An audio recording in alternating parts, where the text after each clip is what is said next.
All right. Y'all want to do this? I'm ready. And drive here. Anything you want to talk about that we need to put in the show notes? Let's see. Well, I wanted to mention my God. progress on my solo album. You pulled out notes. Oh, yeah, And I do then- want to talk about that. And then I imagine you wanted to talk about your trip. Yes. And then the middle-aged couple with guns. Did you see all that? Being Yeah. memed all over the place.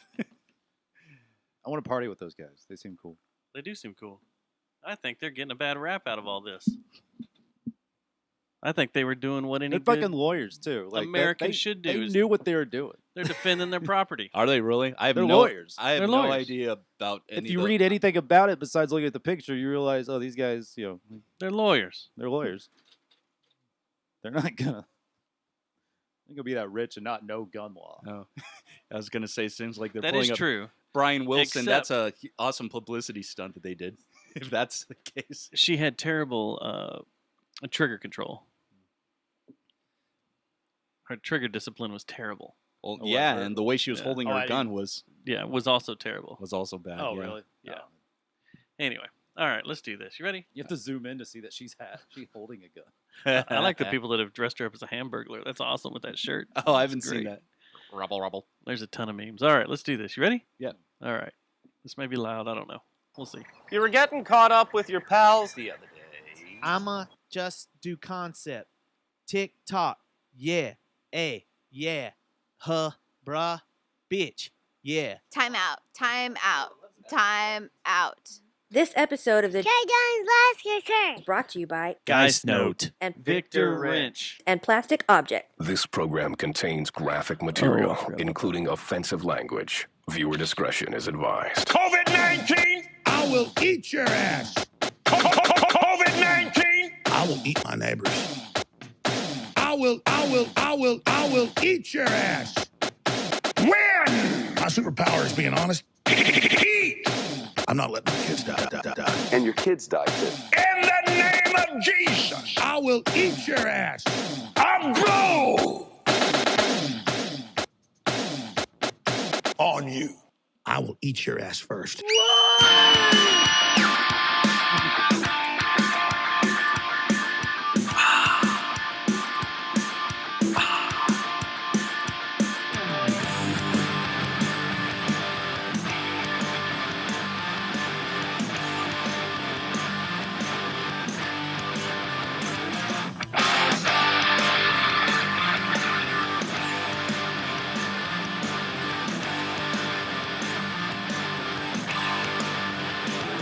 I feel the pressure throbbing my ear.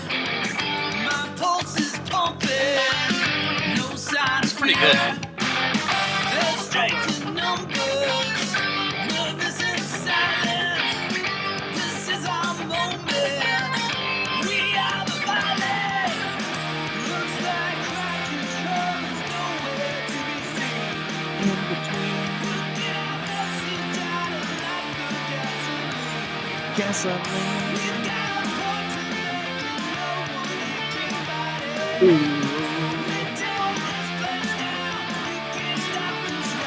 Stop the riot! Show number 376. It is Tuesday, June 30th, 2020. And I just want to go out on a limb and say we will never make you wait 18 minutes for anything. Ever. No shredded cheese. No sour cream. No Oh. guacamole. That thing. No lettuce. Yeah. Nothing. We will always be here to serve you. Happy Tuesday, Brian. Hey, happy Tuesday. Happy Tuesday, Matt. It's a Tuesday. Happy Tuesday, Dustin. Are you fake? Are you Stubbs doing fake Thomas? Yes. Or are you Thomas doing fake Thomas? They're Or is this interchangeable, a really. weird How many layers parallel of this character universe? are Yes. there? Where are we, and what's happening right now? Well, Stubbs isn't here, so you asked me to join in his stead. They have a Yes. They have a Matt. Fuck, what's the A word? clause. There always has to be a Matt here. Yeah, a Matt clause. I was It's a trying to think Matt of a different clause. word, but I'll take it. Yes. quota, a Matt quota. You were called up from the bullpen early this morning Mm-hmm. because Stubbs has some end-of-month business to take care of. Yep. Workplace obligations. Yes. So in this world of COVID-19 and uncertainty, we allow him to do what he needs to do. You know what I'm certain about? I'm over it. I'm fucking done. I'm done. Over what? Man. COVID? I'm done with all of it. Well, you I- got punched out this weekend. You had a whole Huh? show planned on Sunday. And that no. It's the Yeah, I fact was that bummed about I've that. been gainfully employed for 20 years of my life, Oh, yeah. and I've been doing comedy a third of my life, and I haven't done anything. I've been forced not to do anything for almost 4 months, Nothing. and I'm over it. I don't give a shit about how this affects anybody except me. I'm done. I'm fucking done. Do you want people to I'm die now? over it. You're just I done? don't- Die. Die in Guess the what? streets. Guess what? Everybody before this didn't give a shit about who died from what.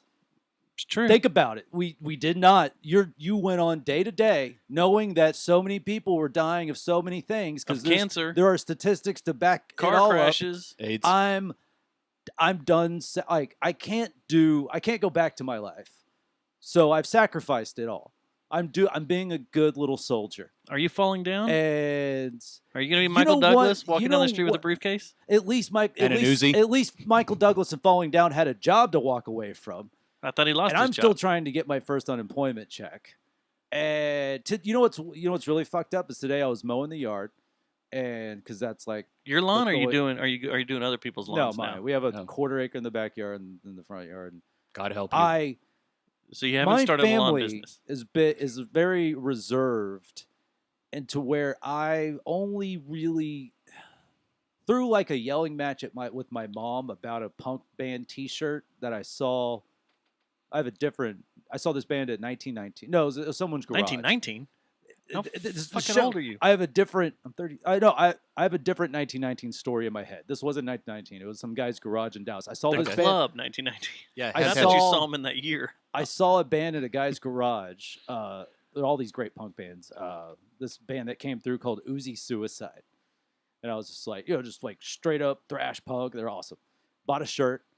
I was like, cool. Bought the shirt. I was living with my parents at the time. Had to be like 20, 21 at the time, maybe 19, Wasn't that Guns N' Roses record label? Their independent record Uzi label Suicide? was Uzi Suicide. maybe. I don't know. Maybe that's I where think they got it it from. was. If I that's think the it case. was. Yeah. But this is just as true as you can get, punk band. Bought the shirt, went home, threw it in the hamper. These are back in the days where my mom would do my laundry just because it's not like I went through a lot of laundry. She just did it. And one day I'm upstairs and she just yells my name. And this is kind of a bit I do, but it's just a fucking hilarious story, I guess. She's like, "Brian, get down here." I'm just like, "What the fuck did I do now?" No, forget the now. I'm a good kid. I was always a good kid. I'm like, what the fuck did I do? Like, what? Wait, hey, what is this coming from? I'm like, okay. I'm like watching TV. I'm like, I go downstairs. I'm like, what? She's standing in front of the washer and dryer. She just pulled it out of the dryer. She's like, what the fuck is this? My mom doesn't cut. She cusses more now. Like she Yeah. can. She's a breast cancer survivor. We're both adults. I can cuss in front of her. It's weird how, but my parents were waiting for their kids to be adults before they could really connect with them. They were fine parents, but they could have connected with us as kids and things would have been easier. But so she's pulled the shirts in the dryer. She holds it up. She goes, "What the fuck is this?" And I'm like, "It's a band shirt. I saw that band. Remember I said I was going to go to this place. I probably didn't say house. I'm probably like, I'm going to a venue, not some guy's garage in Dallas." Yeah. And she's like, what is this? I go, "It's a band I saw. I bought the shirt to support the band. I liked them." She goes, "What? Your dad can't see this." I'm like, "Why?" She goes, "Do you know that your grandfather, the one I never met, like my paternal grandfather, you know Okay. your grandfather blew his fucking brains out?" And I look at her, I go, What does that have to do with anything? no, nobody's ever told that to me before. This is the first I find out, and you're getting mad at me for something I know nothing about. So I'm mowing the yard today, trying to hold back depression tears because I've never had depression. So I've sacrificed my mental health for everybody's fear of the flu. Yeah, I fucking said it. I don't give a shit. I It's do just the not give flu. a shit. Don't fucking care anymore. I've sacrificed my mental health. I think I'm depressed, which I've never had to suffer with my entire life because I had a life. And then I'm mowing the yard, holding back tears, just thinking about how sad I am now. And I'm like, oh, yeah, that's right. My biological grandfather committed suicide.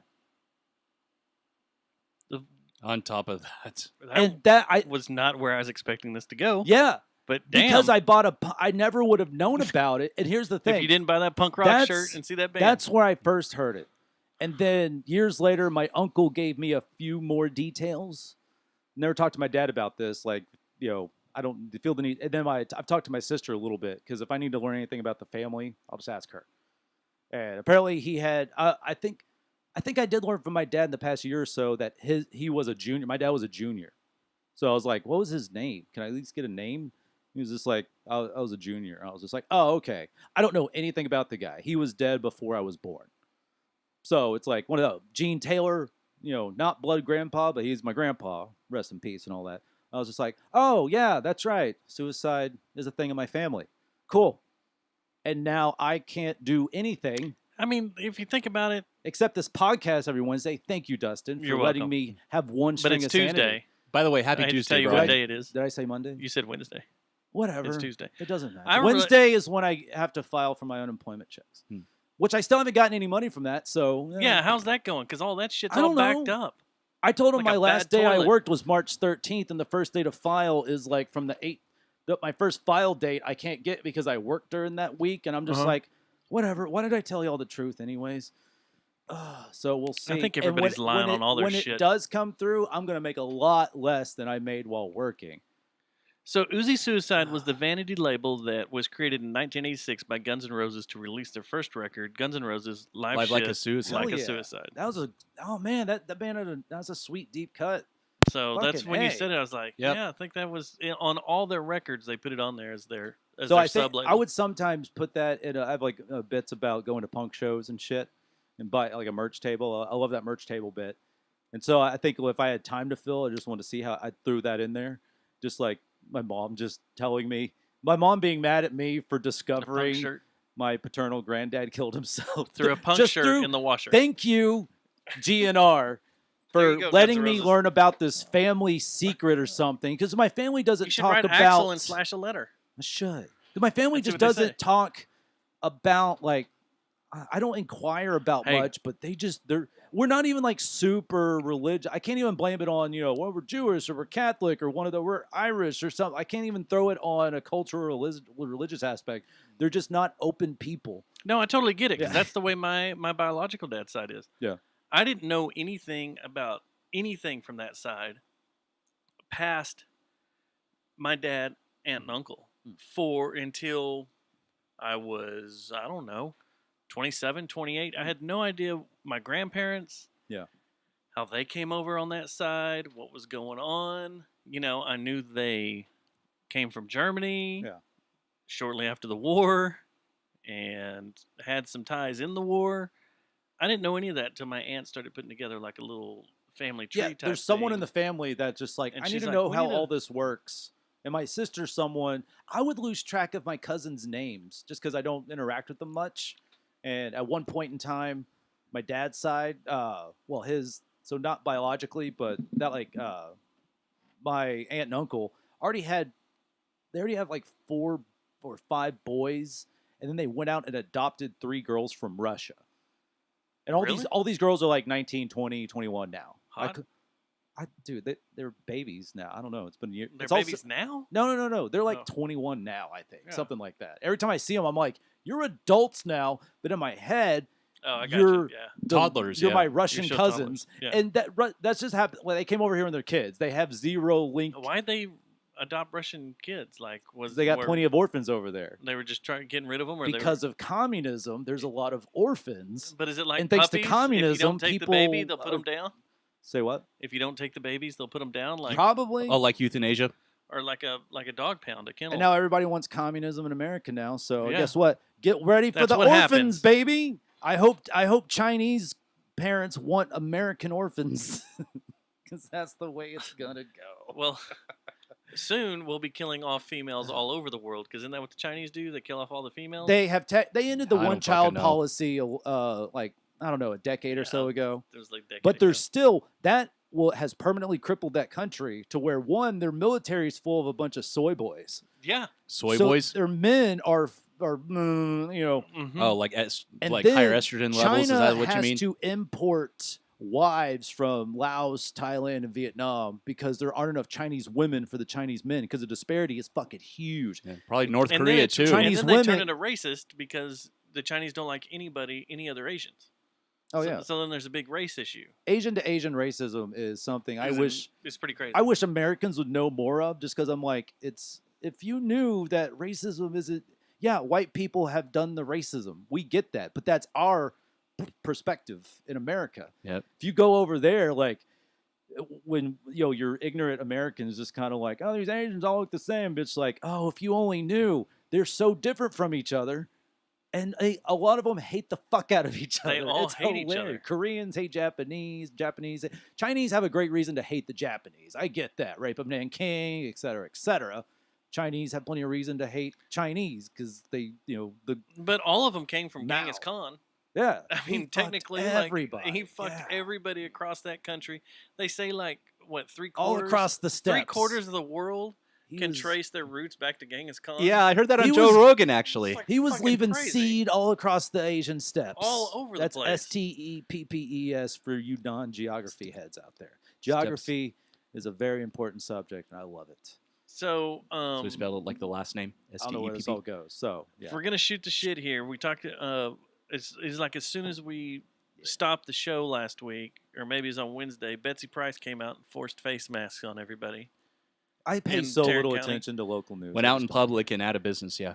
Yeah, when you're out in public in a business, I got yelled at by a cop Monday because I stopped to eat at the In-N-Out on West 7th, and I got out of my work truck, and with my job, I have to put out cones around my truck. Yeah.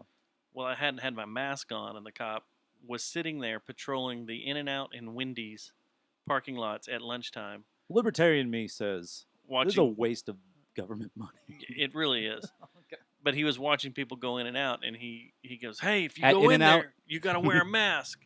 And I was like, "Yeah, I'm not in there just yet. I'm putting out my cones, and I pull my mask out of my pocket, and I put it on. Look at If him. I'm outside walk and the in. mask isn't on, I will put the mask on when I step inside. Yeah. But this having the mask on outside is just I'm like, Especially when it's 110. there's no fucking hope. Yeah, fuck that. People driving around in their cars, window up or down with the mask on is dumb. Stupid.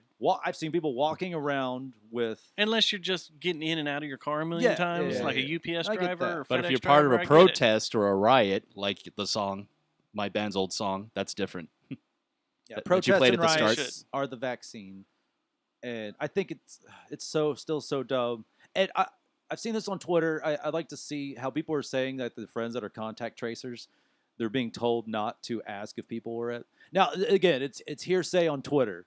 So maybe it's Wait, true. what? No, These bring people it that up. are contact tracers or whatever, Yeah. they're not allowed to ask if people have gone recently to protests. And so, like again, Huh. I like to qualify. I don't like to be like again, I like to qualify. It's it's Twitter hearsay, but it's like not in the comment section. It's It's- people being like. So I'm like, if that's the truth, then I'm just kind of like, then what's the fucking point of doing anything if we It's- can't get accurate information? It's pretty interesting what my company's done. What's their stance you- on BLM? No, not their stance on BLM, but their stance on like COVID. If you get it, what you have to do now, Mm. you have a little panel that you speak with over the phone or video conference, Okay. and they ask you a bunch of questions, and then they decide if you have to go home or not. Oh, okay. Then they also decide. So say you have to go home. Then they say, well, the company's going to mandate that you go home for 14 days in quarantine. Yeah. But then they decide on, depending on how you think you got it, they decide on if they're going to pay you or not. Huh? What?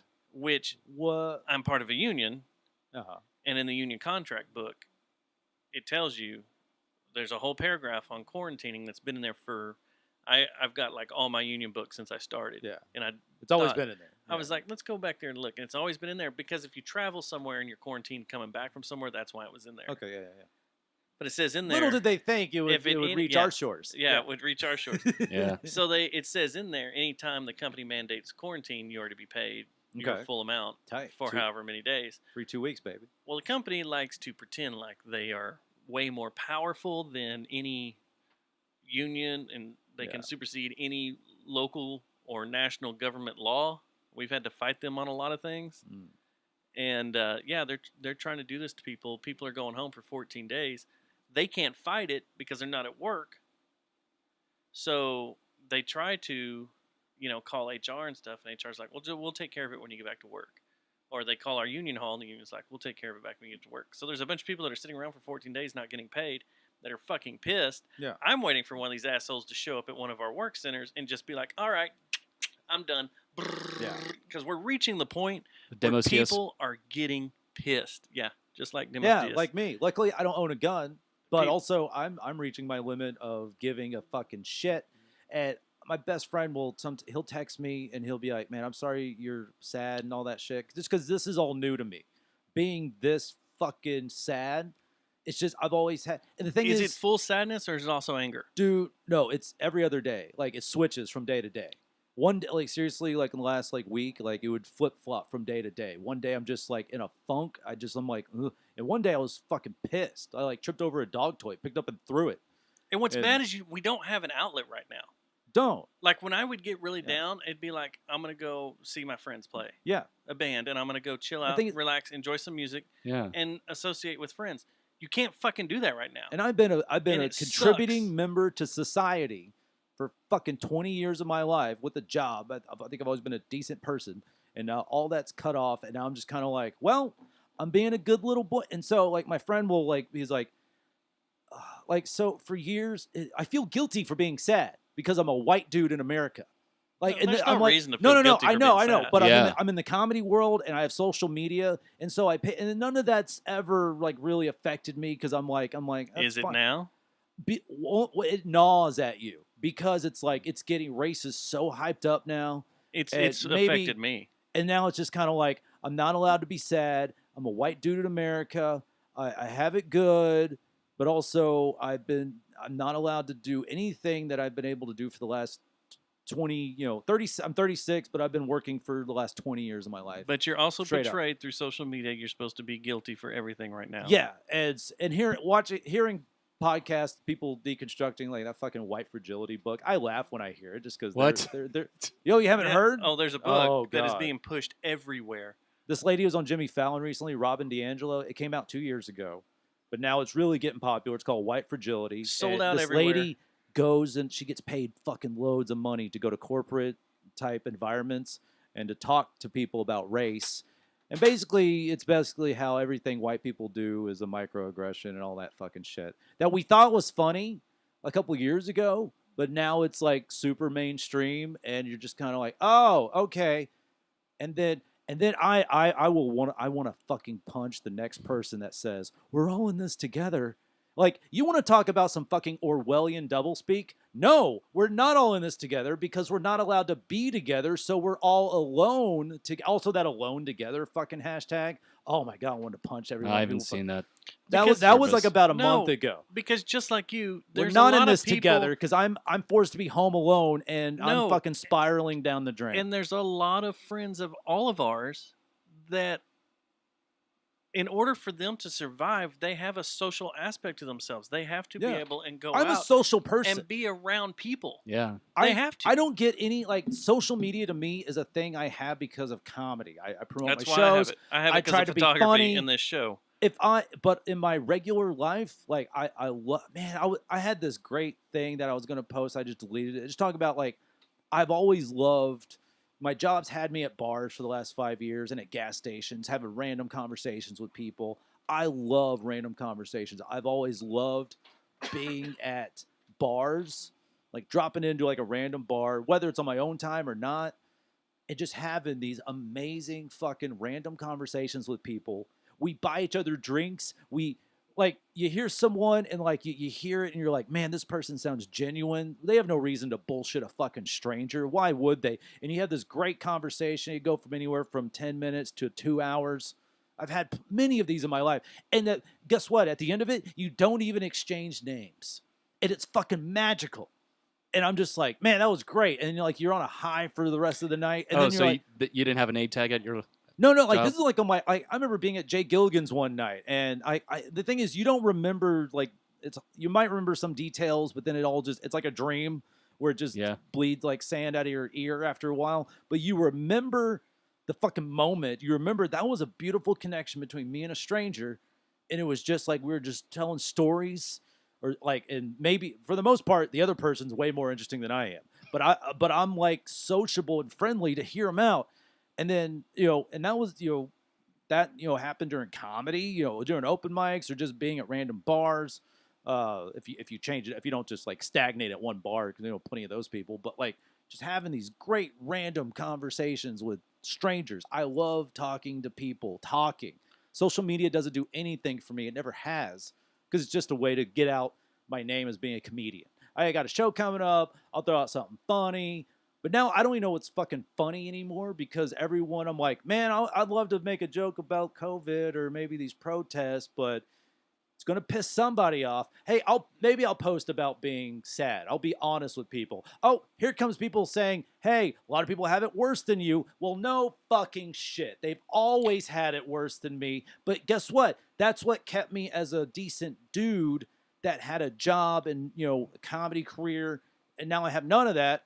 And now I'm just like stuck in my own brain. And when you're in a I'm bad forced to. spot, that's the last thing you want to hear. Yeah. Is like, I feel for you, but also remember, we're in you this remember together, slavery? and other people have it worse. Well, guess what? None of that fucking helps me. Remember the because Holocaust? I was a net positive to society before that all has this. nothing to do I with was- what I'm feeling right now I was or what nice. I'm going I through. was good. I spent my money in, I think, smart ways. I was saving money.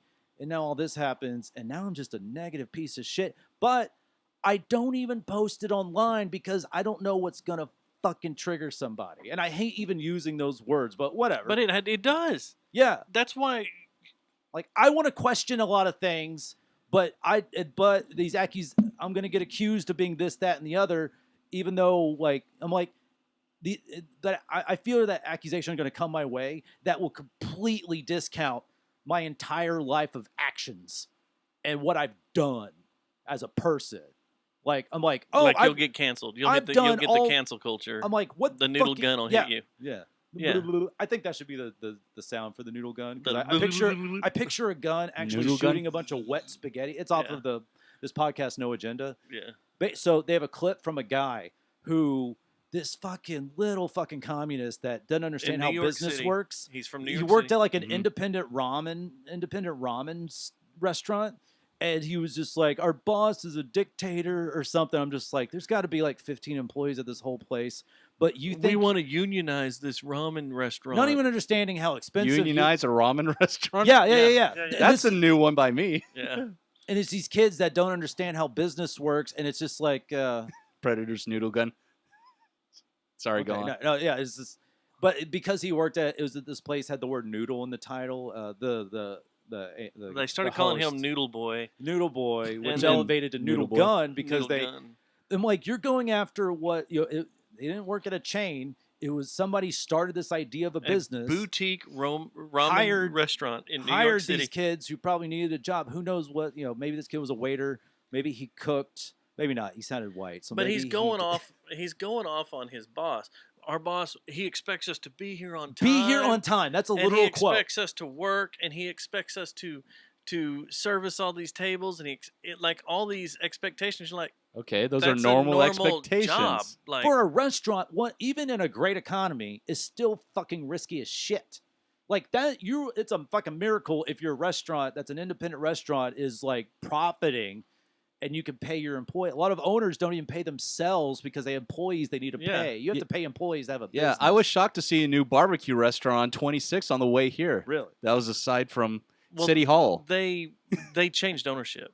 That's been Oh. there for a while, but the people that owned it, they went under when COVID started, and someone else bought it out. And Oh, now it's a okay. new joint. Yeah. So yeah, the noodle gun. You can't do anything. You're afraid to post Yeah, anything. I'm afraid to post but anything. it's also 'cause like, someone will be. I shouldn't be afraid of anything because what I don't have a job. I can't do comedy shows. Yeah. And I did a show at Hyenas last Thursday. You should set up a stream, man. wish I Charge people didn't. to I wish I didn't do that show. do the virtual tip jar Now, thing. I'm so glad I did that show, but I wish I didn't because at least I would have had a taste. I had a taste of what I was Have missing. you like what's Mana doing right now? I don't know, trying to survive. Have you talked to her at all or seen?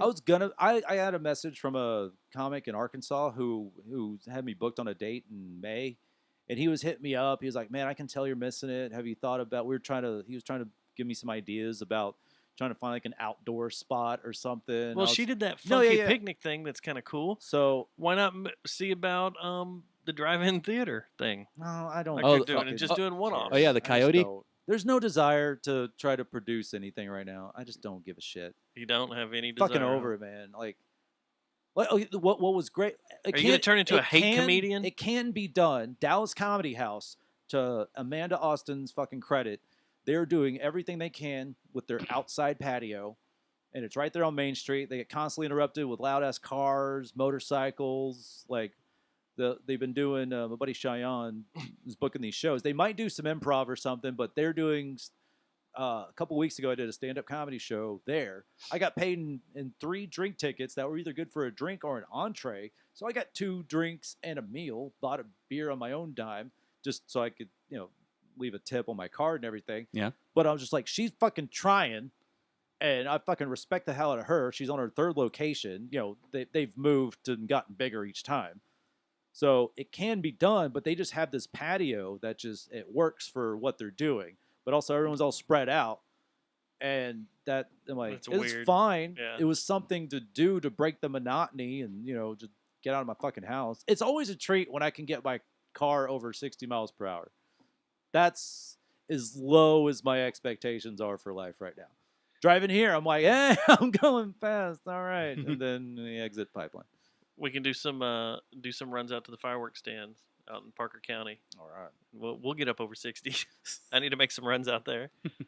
So Yeah, that's another thing that's in question. Fireworks displays and Canceling the 4th of July, man. The commies have won. I want to get in. I'm going to put that in here because I want to get in that here in a yeah, minute. 'cause I don't know what our city's plans are. I haven't seen anything. I haven't seen My it. neighborhood hasn't gotten the message because I hear fireworks almost every goddamn night. I hope they're fireworks, or they could be gunshots. Not nines. I don't know. Yeah. Well, actually, this is the time of year if you need to sight in a rifle to do it in your own backyard, you can do it. Everybody will think it's just a firework. Yeah.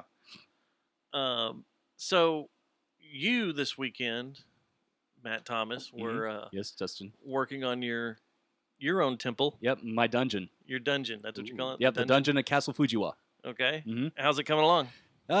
Well, like I told you before, I spent the weekend finishing the texturing on the walls, 2 full coats of paint. Then my girlfriend comes home on Sunday, and then she says, "Nope, that's fucked up. That's fucked up. That's fucked up." So a couple touch-up areas for texturing and painting over it, and then got to get my brother back out to wire it up. And then I'll be ready to move stuff in. Did you turn to her and go, RoboTuner, you need to tell that wife of yours that, like the song says. Why wasn't she out there painting? She wasn't home.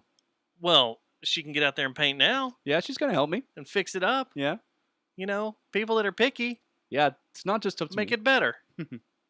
Just don't let it get all banged up like around of here. you're doing, or similar to this, or Yeah, it's actually square footage wise, it's probably about 10 square feet bigger in okay. total range. Yeah, but it's the ceilings are about as tall. Yeah, the dungeon. yeah. My grandmother's husband built it before they sold the house to us, Okay, and nice. they moved into a retirement community. Okay. Yeah. Are you also going to practice out there? Um, Podcast and practice? well, if my band gets out of hiatus at any time, Well, yeah. you're doing a solo record right now. yeah, so yeah. Are you going to do that out there? Well, yeah, that's one of my first things I'm gonna do is that we're gonna record drums and all the other instrumentation, which I'm finished writing all the songs, lyrics, and everything. Just waiting to finish it so we can so I can record the tracks. You need a Yep. guitar player, let me know. I play some mean guitar. Oh, keytar, not guitar. No, I was gonna say, keytar. where is your keytar? I'm looking around. I don't see it. I can strap these to me. if you Oh, need. okay. Every time I've seen a keytar player, I'm just like, hey, nobody asked for that. Yeah, man. I'm Just doing all the. Everybody asked. I'm for doing that. all stand the. your ass there, or be like Rebecca and me motor scooter and like move the thing around or something. No. Like Rebecca would be a lot cooler if she wore it. If she wore wore a it. keytar or wore the keyboard. Wore the keyboard Oh in the my God. keytar form. She weighs Oh, yeah. maybe 90 pounds. No, Man. but You she can wear a can't- keytar. Well, yeah, but that shit's lame, man. It's just- It's awesome. It might as Yeah. well be the fucking keyboard you blow into. I don't know the name for that shit. Those are awesome too. Yeah, I forgot. They And are. They're called. My music teacher had They some are. of those. If you're in a elementary post-apocalyptic school. society with no electricity, then you're like, hey, something Hey, that reminds me of. You know, We used our intro to the Corn set yeah. was done on a Oh. on one of those. blow Make- keyboard. Oh, that's cool. Makeshift bagpipe. Yeah, it was our makeshift bagpipes. Yeah. And it was awesome. And And it sounded great. I get no. that no. Oasis song, Proverbial Champagne hats off Supernova, for also that, has yeah. them too. Yeah. The blow keyboard. Yeah. I forgot. Blowboard. Yeah, blow blowboard. keys, blow So when are we keys. going to expect this record to be out? I mean, people are clamoring. You I, should see the chat room right now. They're blowing up. man, I hope to Should within Brian this- Wilson's smile be worried? Brian Wilson's smile. Oh, I know music outside of metal. Come on. yeah. I wasn't accusing you Yeah. of anything, Brian. Are you going to do? Took you. Are you going to do groundbreaking sound recording with this? Seriously, I'm doing all the recording and mixing on my own, and I'm just going to have a third party master it. So I'm doing all the instrumentation and all the singing myself. Uh-oh. Chris Can we Grusha. say The only thing I'm not master- doing is drums. So I guess I don't need. Can we say I'll master take now? my keytar offer back then. Can we still say master now? Master. Yeah, 'Cause can there's we no- still master a record? Yeah, there's no. Cause That's the official term. no, I don't know of an uh, alternative. Well, no, I 'cause don't know. the Houston Real Estate Associates or whatever, they're like, well, master bedrooms racist, so it'll be Yep. primary. It's primary bedroom. Okay, so So if can it you still it could be master a primary. bathroom. Who owns the masters? That's a funny term now. Ooh, who owns the masters? Who owns the masters to this? Primary Uh-oh. of puppets. The central bank. I don't. So Federal yeah, Reserve. you can't No, that's say just master's another one. Well, like I It's, said, Yeah. it hit the photography it's a world. white oppressor term. It hit the photography world because when you set up remote flashes, you have a master that sits on top of the camera that triggers the slaves out in Okay. the field. Ah, they actually call them slaves. They call them slave flashes. I've never called them that because I've always called them a master hitting remote Yeah. or the trigger hitting the remote. Yeah. That's what I've always called it because I've always been a little weird about it. I love all this new context for all Slave these scrapes. all this new context for words. We're just kind of like, wait, what? And like you don't know because you're not, looking out for. You probably have a more sane, mindset. But I'm like, I don't know about that. Keeping tabs on. I'm on the front. I'm an observer of the front lines of the insane culture war. That culture / to some degree political war, all this shit. Oh yeah. Of like, what it's can't evident. we say Just go on now? any social media. Like Yeah. the Golden Girls episode that they, Well- they're pulling off because The fucking thing about wearing mud masks. Gone with Wind. Yeah. Oh yeah. What you now HBO have, they had to take it off and then put it back up there with a notice. a You know what I notice love in the is front of it. nobody gave a Come shit about these on. movies. What's so dumb about this shit is it's kind of like Gone with the Wind. I haven't seen that in so long, and I had not planned to But watch that. fuck for, it. And they're like, I want to watch it now. Like when you go after This shit like offends that, me. there's a counter effect of giving it a bump in popularity. It's so That I don't stupid. get how people Yeah. don't realize. I And know, just what's shut even up. what's even more ironic about Gone with the Wind as a movie is that it was the first major Hollywood motion picture that had a curse word in it. Oh, really? Oh, Yeah. I forgot about that. Yeah, the last line spoken, Oh. frankly, Mike, dear, I don't give a damn. That was the first curse Gone word with the spoken Wind? in a. Yeah, that's Gone with the Wind. Oh, okay, I've never seen. Will you hand me a Tusker? Yeah. And Jennifer Smith says in here, so he can't get a master's degree. You have to change that, right? I didn't think about that. I'm going to get my primary degree. I will That should- say, okay, without Look up top on the top. without throwing in, looking at this extremely logically, why not just call that a graduate's degree? Because you have to go to graduate school Yeah. to get a master's degree. And yeah, fucking Or just call it a graduate degree. Yeah. or that. And I'm like, but then you have to change the because it was the MA if you have like master Yeah. or what is that the MA? It's Yeah, like, MA. If you want to be that fucking pretentious and be like, there's a comma. MA. It's like, oh, so that's not a PhD. Go fuck yourself. Even So- a lot of PhDs can go fuck themselves because it's like, if you have a PhD, make it in something that can help me and not just tell me when I'm wrong, like a Yeah. philosophy, fucking a doctor of philosophy or some shit like that. So this weekend I went on a little trip that I have been looking forward to for quite a long time. In fact, I've been trying to make this trip. I looked it up for about 25 years now. Oh, wow. And it's a trip like a lot of people I know have done it a million times. But every time I've seemed to have wanted to do it or try to put something together, everybody flakes out or cancels out or decides they don't want to do it at the last minute or whatever. But this year or this weekend, we finally got it all together, and 4 of us, Jeff, his wife Diana, myself, and Susie Ramon, all did the 20-mile rafting trip down the Brazos from the Possum Kingdom Dam all the way down to Highway 4. It's a 2-day trip. Damn. And it was a blast. Mhm. It was so much fun. The water was flowing like crazy. The only thing that was bad about it was at some spots there was a 20-mile-an-hour headwind we had to fight through Oh shit! Going But- the opposite direction. coming at us, Yeah. that we had to fight through. But other than that, it was a blast. The shit we saw was kind of crazy. I mean, we were on there for about 2 hours before I saw the first snake swimming across the water Just on the water. right in front of my kayak. Was going towards the canoe that Jeff and his wife were in. Then it ducked down, and I went over it. And then I look up, and it's going back towards the shore. Thought I was going to get my first snake kill of the season, but no. They're buoyant. They'll be Snick. fine. And then we stopped at one point, just kind of take a little break and use the restroom and everything. We pulled up on the side of the shore of the river, and this hawk comes flying down and hits the water and takes back off and is carrying a snake in its mouth, Tight. just shaking her head. I was like, "Fuck Fucking yeah, love birds of prey, metal." man. That's, yeah. And then we're cruising They're the down a best. little further, and we get to this bend, and I start hearing this buzzing. I'm like, I joke around. I'm like, because it sounds like in Pearl Harbor when all the Japanese Zeros are flying over the hills. You just hear this, Yeah. and I was like, are we about to get bombed? And like not even some Red Dawn shit's about to happen, man. 5 seconds after I say that, this giant C-130 comes flying around the bank. It's flying the river basin Oh, okay. and like just cruising along, and I'm like, holy shit, super low. Damn. And then right behind him comes a second one, and just being a smartass, wave to him, and you can see the co-pilot with his hand in the window waving. They were Oh, that nice. close. I Oh, was like, kick ass. shit. Damn. And Jeff got some video of that. It was badass. Oh, But after the first day, we were on the river for, I think it was a little over 8 hours. We went 13 miles, and at the end of it, we were all dead. It was done, and we found a place to camp finally. Pulled off. It was an island in the middle of the river. We camped, set up our tents, and cooked some food. Jeff and I fished, and I caught some fish there, and just kind of chilled out. Then, like, as soon as the sun hit the horizon, everybody just started passing out. We were wore the fuck out. Like, I bet. when we got to the camping spot, Jeff got out of the canoe and just fell over. I was like, I'm done. And this was the first spot on the end of this island, and it wasn't a great spot to camp. So I was like, I'll go around the corner and look further up this island. We found a spot.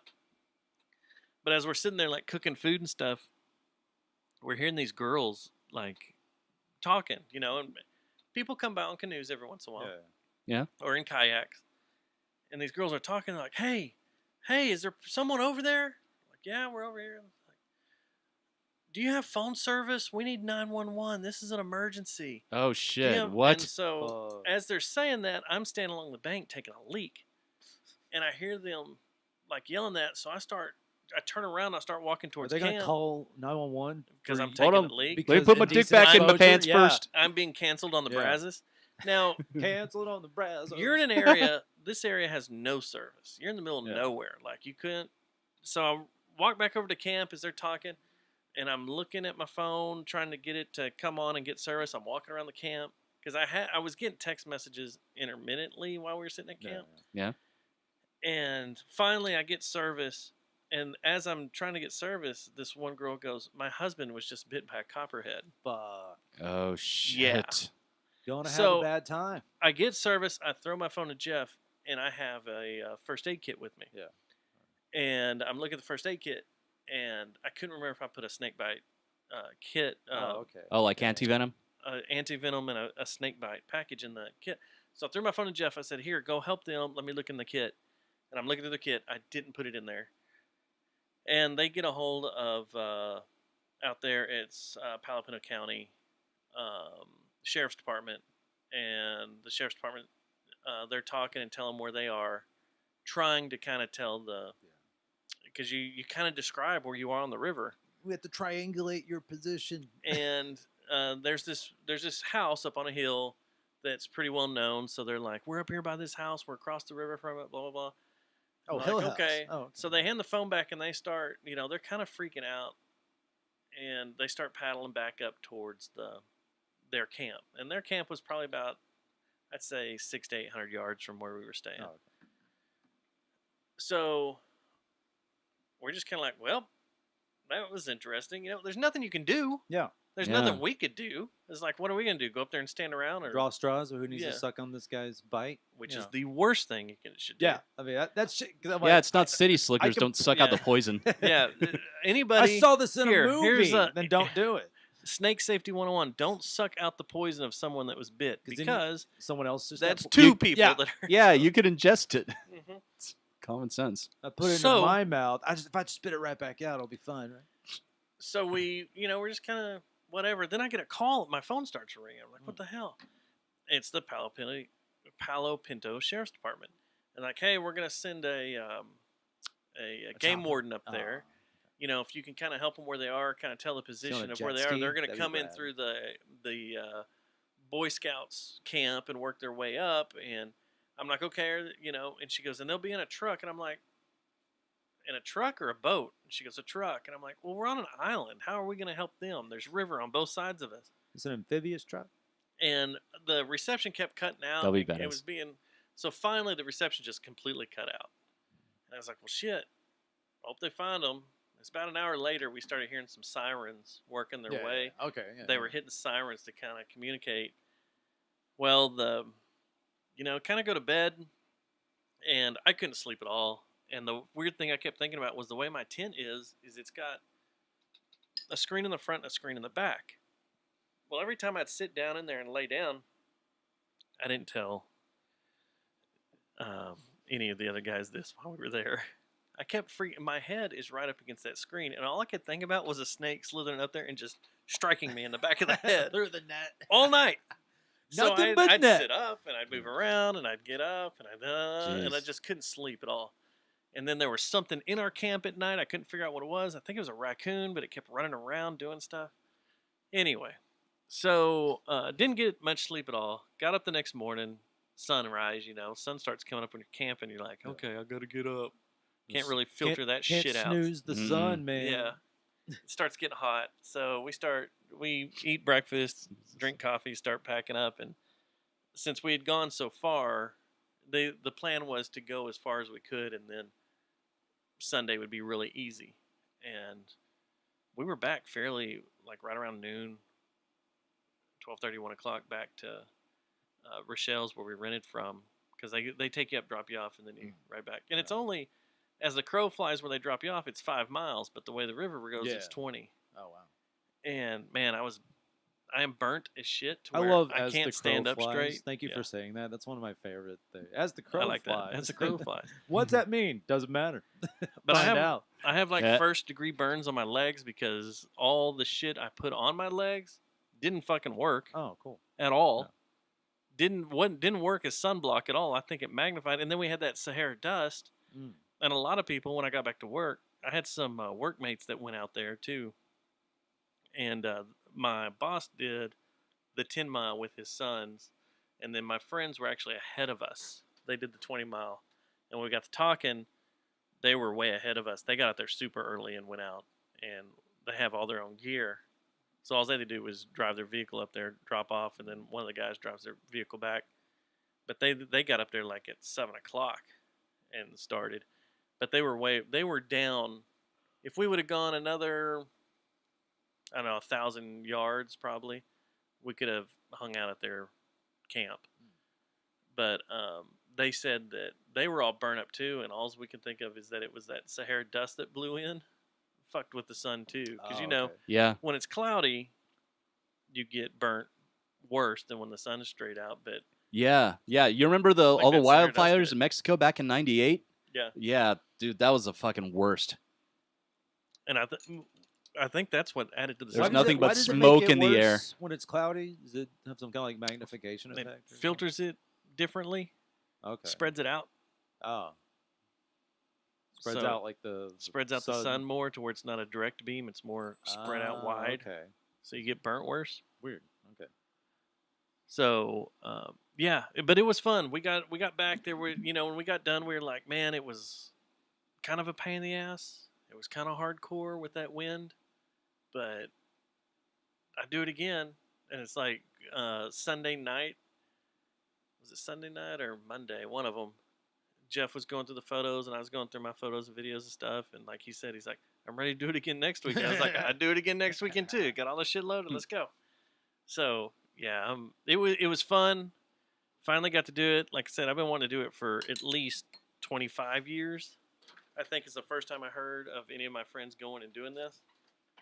And knocking it out was kind of badass. I kind of want to do the 40 mile. Damn. 40. 3 nights, 40 miles. I was gonna say that would take more than just a weekend, wouldn't it? Yeah, it's 3 nights, 40 miles. You go from the dam to Mineral Wells. You can find a way to tell your company you got the COVID with pay. You could do that a I couple can of disappear. times. I could. Good. You know what my job fucked? can't You know post how anything. my job fucked me before they totally just it's not their fault they laid us off. I get that. I get why they did that business decision. But back in September, my boss, like we had a meeting every week,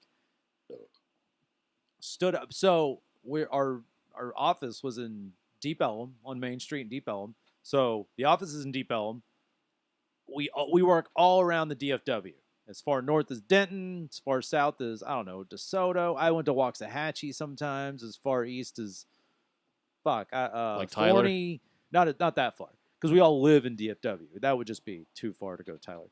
And like as far west as like White Settlement. And that's where I worked a lot.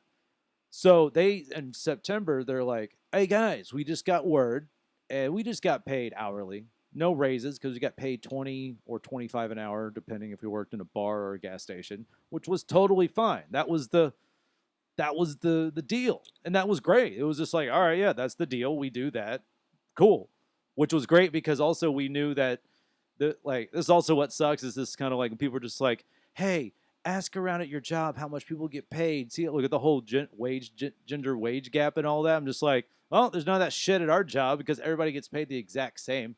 Yeah. We know that. We all, it just depends on whether you work at a gas station or a bar.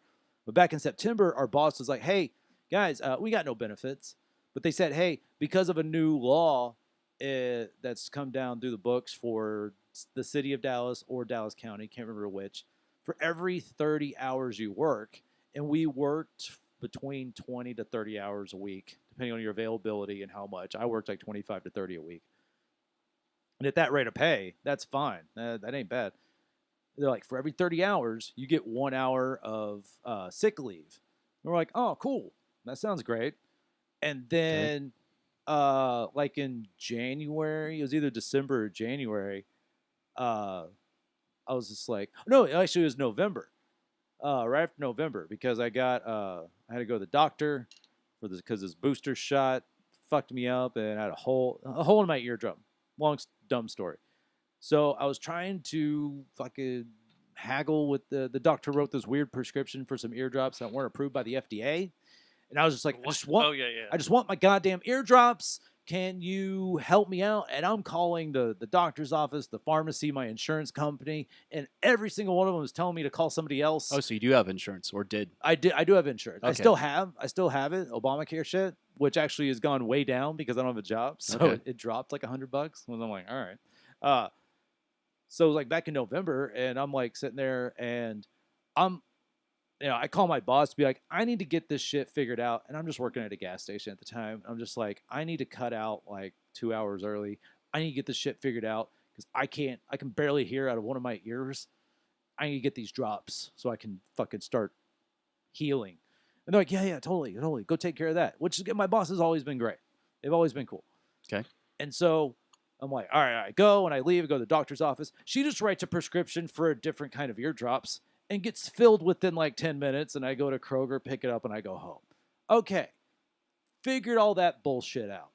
And then I hit up my boss, be like, oh, hey, because I had to cut out 2 hours early, and I work like almost 30 hours a week every single week. I know I have definitely more than 2 sick hours stocked up. Can we just do that to cover, my 2 hours? Like, oh yeah, totally. I'm like, sweet. And then like a few days later, I think it was like at our next meeting, she's like, hey Brian, we need to talk. And I'm just like, all right. I'm like, I didn't do anything wrong. What's going on here?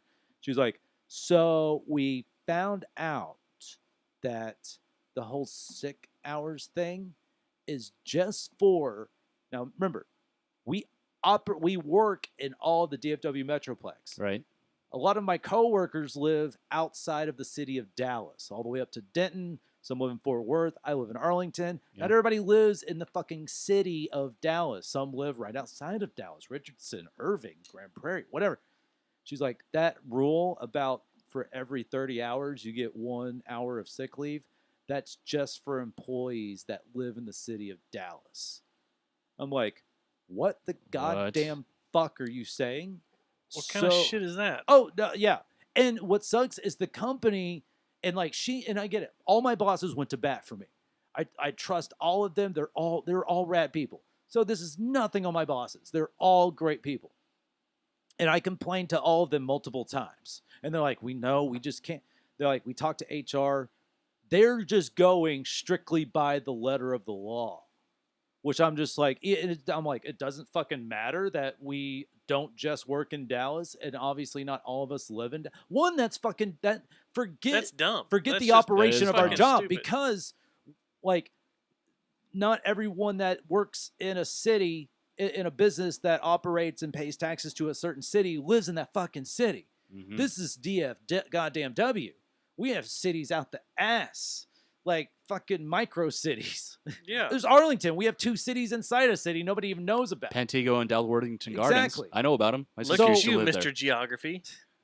And like that, I'm like, what the fuck? And so I'm like, I would bring that up just to be an asshole. Just I'm like, that just Mr. to kind of be a Geography. dick to. I love my bosses. They're all great people, but also just kind of like, hey, well, you took the job being management. You're gonna hear me, bitch. You're between a rock and a hard place, and I'm gonna be the hard place right now. That's So- what we tell our managers all the time. You took the job. Yeah, you took the job. You You hear took me the job. fucking complain, and so I bring that up every once in a while. and Brian, they'd be the like, hard place, Breckenridge. Yeah. That's the Breckening, man. But so on top of that, I was just kind of like, that was like a fight that I kept trying to fight. But then it was just like, of course you just let us all go. And also, and when they for months, obviously for months until like the 2nd or 3rd week of June, when it became official, we were all fired. They just kept punting every 2 weeks, every 2 weeks, every 2 weeks of like, we might get back to action here at some point. If anything, I was just like, all right, well, obviously we're not going to go to bars because that's the whole issue of, close up and bound bars, restaurants and all that. But I'm like, gas stations are still open. I'll go to a gas station. I'll wear a mask. I don't give a shit. I can at least have some money coming in. I don't give a shit. We're still pumping out cigarette coupons. People are still buying cigarettes. I seriously have seen 2 different articles. May have brought this up on a previous episode. So They're buying more now, aren't they? well, no, it was just like I've seen articles rise in- strictly contradict on cigarettes and marijuana. First it was if you smoke cigarettes or marijuana. These are 2 different articles. Cigarettes one, marijuana another one. You are more susceptible to COVID. And then I saw like a month and a half later, I saw 2 different articles, one for cigarettes, one for marijuana, saying you actually might be a slightly protected from COVID if you smoke cigarettes or if you smoke marijuana. And I was Yeah. just like, obviously we could never have used that as a selling point to talk to people because the coupons were just, they were what they were anyways. Work at some stores, it's printing candy basically.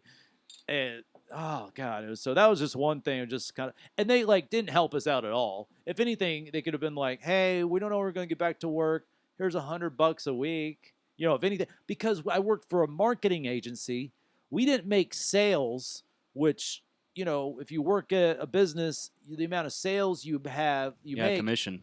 well, that dictates on the amount. Business is down. We have to cut hours. That wasn't that. It was a marketing agency. We have numbers we want to hit, but we're not tied to any kind of sales. So they've already have it budgeted out of how much we can work. So I'm like, here's all this money that y'all will pay us to work hours. You can't cut fucking 10% of that or something. Give me $100 a week or something. And, which would be like one shift a week. No, absolutely zero, zilch. So MKTG can go fuck itself. They didn't. In the butt. They don't give it. They never gave us raises, which the was booty hole. fine. It was very, very flexible. I don't want to shit on the whole job. It was very flexible. That's why it was such an easy balance between doing that and comedy. You need to take off for 2 weeks, no problem. Put your request in time, and they'll give you the time off, all the fucking time off you need. I'm like, hey, I got a weekend coming up at Hyenas. Schedule it out. I could still work 30 hours and then go make fucking comedy club money. Live the fucking dream, baby. LIVIN. And so that was great about that fucking job. Is it fits so well. Like when I first started, there was tons of people in there. I was the only comic, but there were people in there with bands. So I got a gig. We're going on tour. They're like, all right, how long you need off? 3-4 weeks, maybe a month or something. Okay, whatever. That's fine. Yeah. It's an act of Congress for me to get some time off. Everyone has a maximum amount of hours they can work anyways. So whatever. Yeah. Some people don't even work close to that. Some people might need to work more. Oh, man, it was such a fucking sweet job, man. And it fucking worked. And I was doing the Lord's work and telling people about how great cigarettes were. What? Are they? Is the company going under? What? The marketing company? Yeah. No, they have accounts with so many other fucking companies. It's all But good. because my job was a brand ambassador, and so many of us were person-to-person things. I don't know how they operate with other accounts, because they have like big-time accounts with I remember you go on their website, you can see Coca-Cola. Okay, this is serious shit. I don't know if a lot of that is online, digital shit. Ours was its own thing, where we had an office building we met up with. They talked to us about whatever shit, increase numbers here, talk about this new vape thing, and then we would go to work, and it was fun. It was all, we fill in our recaps at home, fill in our time card at home. Oh, it was a fucking sweet gig. And I was good at it, and my boss is like me. I got 0 write-ups. I did my fucking job. Sons of bitches. And then they fucking string us along for 3 months until they fire us and don't give us a fucking dime along the way. Maybe we should go there and hold that place up until they play our demo tape. No, they've already packed up the office. When I went and did the show at Dallas Comedy House, I texted my boss. I go, "Hey, do we still have access to park in the parking lot?" Because that was also a sweet perk. Is I get to go to Deep Ellum And park park for in the free parking lot for free. behind an iron gate that I knew the gate code. It was like old school lock. So it was a private lot. It wasn't a But you public knew one. it. private lot, baby. And just I go see a show at well, Trees, that's a Ball benefit. Factory, Canton Hall. Do That's a a comedy show. that's a shitty perk to lose because that is quality right there. Parking in Deep Ellum sucks Right on Main. dick. It right does. off, and it It didn't just- used to be that bad in the 90s, but man, it does now. And it was Mm. like, How and hard it is was to build a parking garage? and it was great because you go there, you have to walk. It was kind of like what do you say, like the less busy end of Deep Ellum, but still Deep Ellum. Yeah. But you go there, walk to 3 Links, Trees, or whatever. Up there where the Dallas, what's it called, the art? It's kind of near Dallas Art Company. Yeah, the Or- Dallas Art yeah, Company. yeah. Yeah, Where I up saw there. Cave-In and Russian Circles. Yeah, no, Yeah. that was the closest venue to there. Literally a minute walk. Yeah. I'm not exaggerating. Like minute walk, That fun. and then The Sons of Herman Hall. and is then over there. like the Shitty. show's over. I'll I never play walk there back again. to there, unlock the gate, pull my car out a little bit, lock it back up. Guess what? I don't need to go through fucking downtown to hit the No. highway. I just go back towards the fair and go home. And done. Only if the Up fair, second. only if the fair's I'm gonna go going on, Second am I Avenue. kind of fucked. Yeah. But whatever. I still it. save $5 to $20 parking every single time. Fuck. Oh, it was great. So, I'm drinking a Tusker tonight. Being asked about this. This is my last Tusker in my I was collection. Gonna ask if that was your last one. I didn't This see is any my others last in there. one. Now, the thing with Tusker is that this is damn near impossible to get in the States. Because it's only sold. It's made and sold in Kenya, right? It's made in Mombasa, Made with Kenya. real elephant. made with real elephant, Hell yeah. and no, Elephant it's shit. made in Africa. Fermented They import it elephant here. shit. There are like 2 distributors that import it into the U.S. You can get it in the Northeast and in Florida. That's it. And the reason you can get it in Florida is because It's not they a coastline, baby. They sell at Disney World. they sell it at Disney World Oh. and Animal Kingdom. So there's a couple of That's stores creepy. around Disney World that sell it. And the rest of it's in New York City because there's a lot of Immigrants from. yeah. Kenya, What's yeah. like the Kenyans that what's live like in the New York. Florida Corona or it's a shark something? Is it shark fin or something? What? Anytime I've gone to Florida, No, it- they're at Land Shark. land shark. Land shark, oh yeah. man, that's I'm just like, man, I'm gonna grab me a 6-pack of that. But hang now out on the all beach. the cool people in Oh. in Florida drink stuff from Cigar City. So High Lie is a big IPA that's from Cigar City, and you'll find it high everywhere in lie Florida. or high life, High Lie, like the game. sport. Yeah. like the sport. Oh. Yeah, it's named after the sport. Cool. And it's an IPA, and I know. Wait, it was pretty good. what was it called again?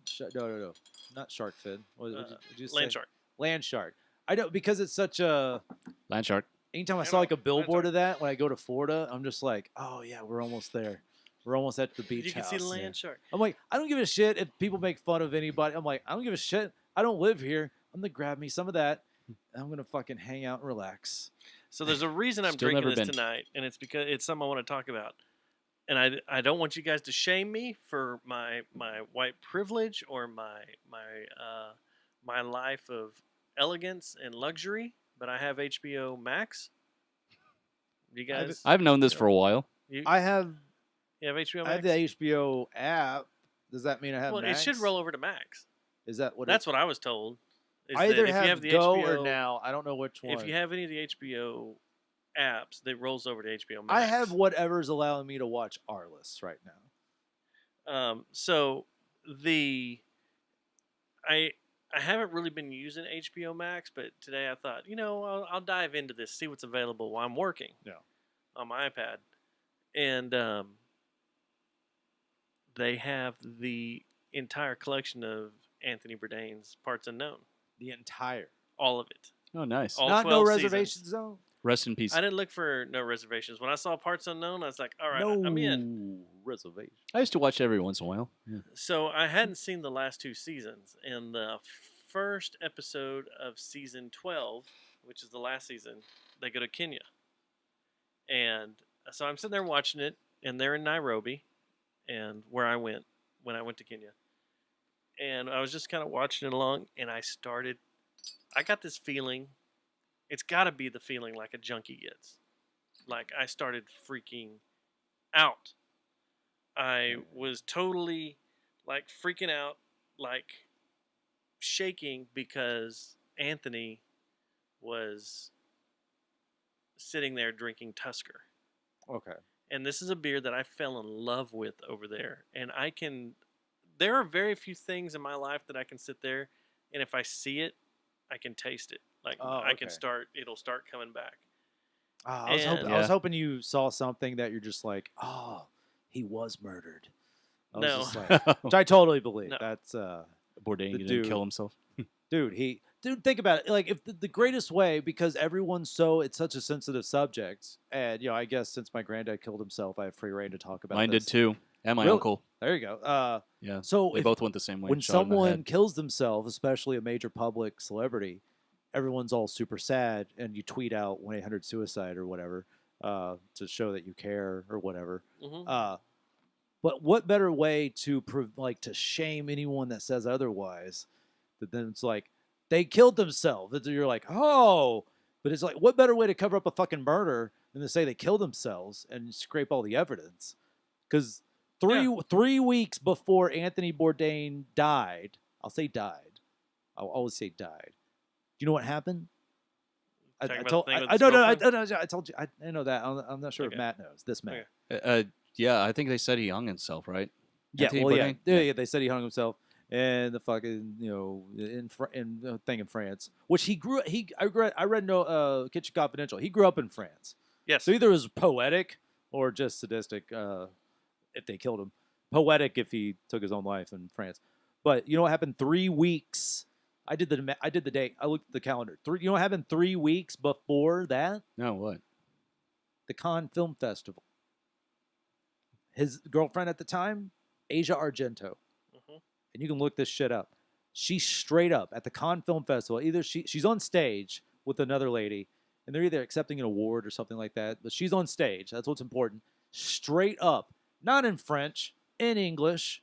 I've seen a video with French subtitles. What'd you say? Straight up says, Harvey Weinstein raped me. And then like looks at the audience. That and video like, does exist. And the thing is, go to YouTube, try to find it. It's really fucking hard. You need to go to a different browser to find the link to the right video. So yeah, censorship. Because and they all that. probably have it titled as something else, so it won't get taken down or something. Like Or that. they don't want you to see it because If you just put in her and name and kind of cruise along, you'll find it. you can eventually find it. It's easier to find on Reddit. She also Imagine it she is. also tells the audience that a lot of them, she's like, a lot of you are complicit. Like you are like not speaking up about this. You're either like helping him or helping him by not speaking up about it. She once straight up says he raped me. Like And this not even was- tiptoeing around it. And then calls out the like kind of the establishment, the people there in the audience saying, you know how fucking tight assholes got with Ricky Gervais? You know, saying his shit on the Oscars or whatever the fuck that was. Oh, this is just straight up her saying, this dude rapes me. He rapes a lot of women. A lot of you are complicit by not doing anything about it. She calls the Cannes Film Festival his hunting grounds. Yeah. That That's was where it got 3 the name weeks. from it was 3 from her weeks. speech. 3 weeks later, Anthony Bourdain dead in a hotel room in France. And I'm like, oh, I think he's murdered.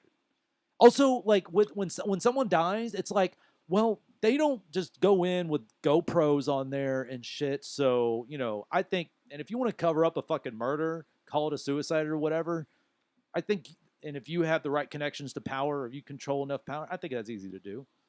You're like, call it a suicide or make it, if you have a hit out on somebody, you know, you pay them a certain amount to make it look like a suicide. And then that way the people that come in and assess the situation call it a suicide because it was made to look like one. Totally believe he was murdered. Now, again, I have no proof on that. Yeah. I'm just like, but when you throw suicide on something, that really Well, it like, discredits a lot of things. Yeah. You can. yeah, The- it makes the me word sound suicide it is makes very me sound like a discredited. conspiratorial piece of shit. But I'm like, ooh, I'd like to know the truth. Again, he can't defend himself. You know, this is 3 weeks after that, and I'm like, but you know what?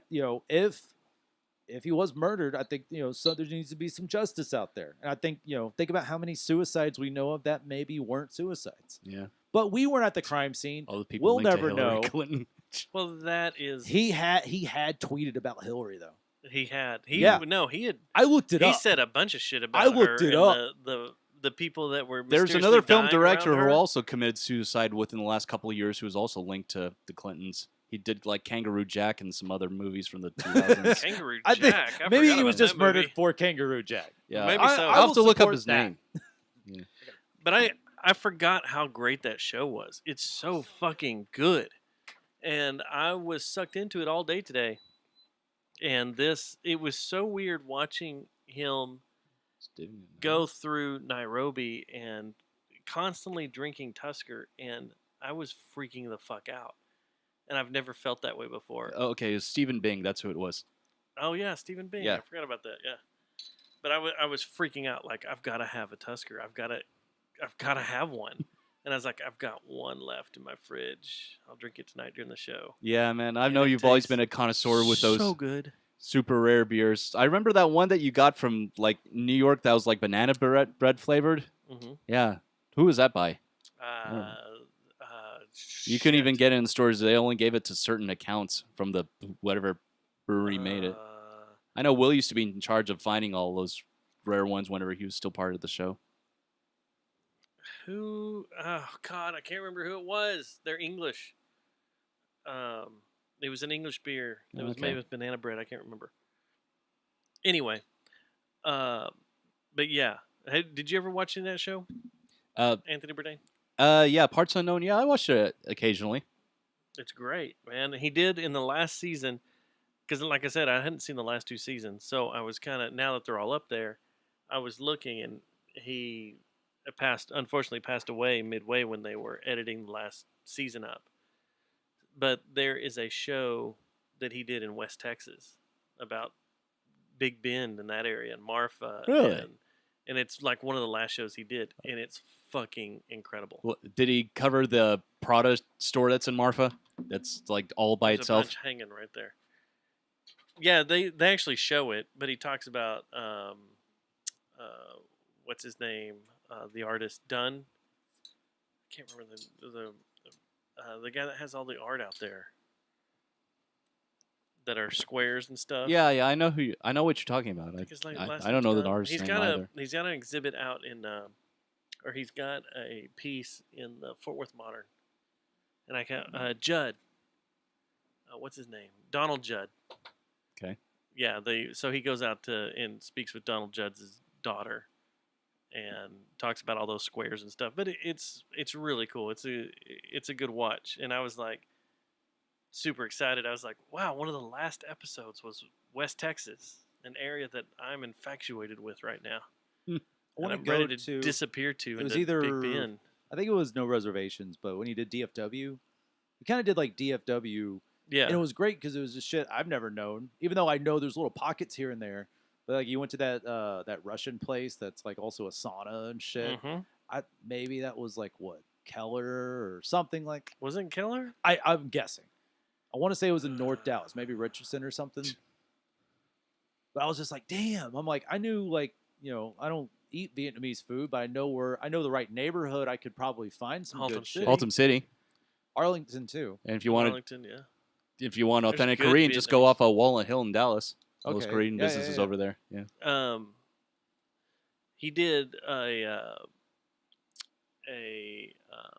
Parts Unknown in Houston, and he went deep into the wards, and it was really, really cool, the places he went. I was like, damn, I never knew those places existed. I want to go. When I was in Houston last year, I from the hotel that my girlfriend and I were at, to going to the secret group, like I don't know. I'm getting a shit ton of emails from the secret group. Really? For some reason, I'm on their email list, so I get Dude, a ton it of was shit a great, like, I don't want to say past tense, but let's say, and I'll be hopeful, it's a great fucking place. It was just awesome. from them. How do you think they're doing with all that? Who knows, man? They have a rooftop. It's a small, like, this shed has more, might be the exact same size as their rooftop. So good Square fucking luck footage doing wise? anything up there.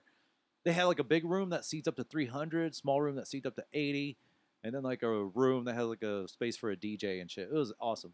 But just because I like to avoid highways when I can, and since I was out of town, I'm like, fuck it, I'm like, we can just go south and then just like a little bit east, and then we'll be there in the neighborhood. But then I was driving, and I saw signs that said the ward, and I was just like, oh, this doesn't look good. Just like, Well, which ward was it? My inner white person kicked in. I was just like, also looking around, I was just like, ooh, this looks bad.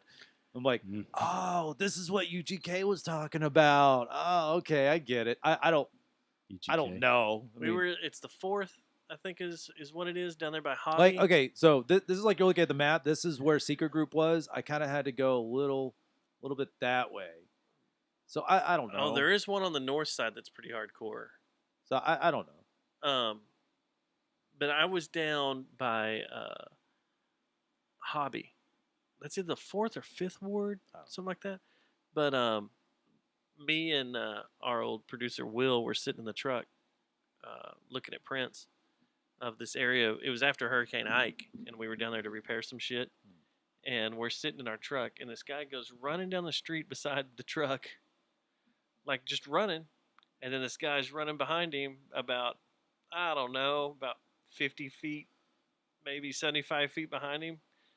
And as he gets just past our truck, he reaches in his hip and just starts firing, pow, pow, pow, pow, pow, as he's chasing the dude. And we're like, yeah, not working here today.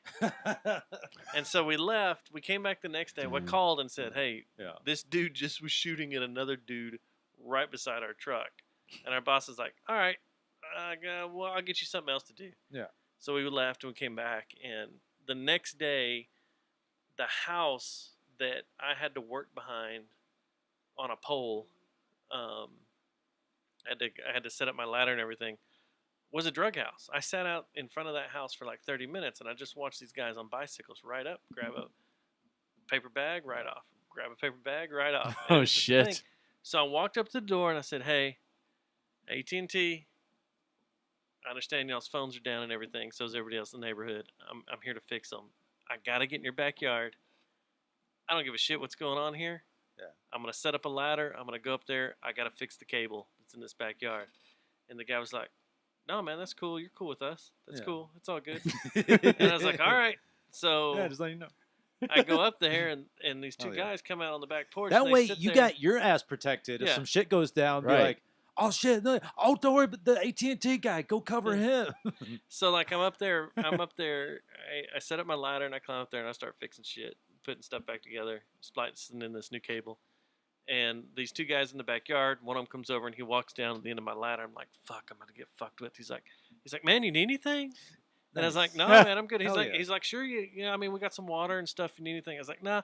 I said, "I appreciate it, man. I got an ice chest full of shit in my truck, so if I need anything, Yeah. I was like, "Do you guys need anything?" I was like, "Y'all are without power. Do y'all need any ice or anything, or do you need to charge your phones or anything? I've got a generator on my Oh truck." hell yeah. And he's like, "Yeah, we've been without power. We've been working off all these fucking Y'all want to batteries plug in and a shit." stereo? And I was like, "Okay, it's cool." And I was like, "Give me just a minute. I got to go down and get something out of my truck, but come out there and meet me." So I went up my truck, and what I had been doing ever since I'd been down there, because I spent a lot of time right after it happened, what we would do is we'd pull our trucks up on either where cell towers were or where these controlled environment vaults were that distributed cable across neighborhoods. Right. We would pull up with our generators because my truck has a built-in generator. I would plug into the unit and power it. Okay. So that shit would be powered. And what I'd do is I'd sit there for like, say, 72 to 96 hours. I would sleep in my truck. I would eat in my truck. I'd piss. I'd shit in my truck. I'd do everything in my truck. And people would come by every few hours and bring me fuel to refuel my truck. Okay. So this generator kept running. Oh, nice. So,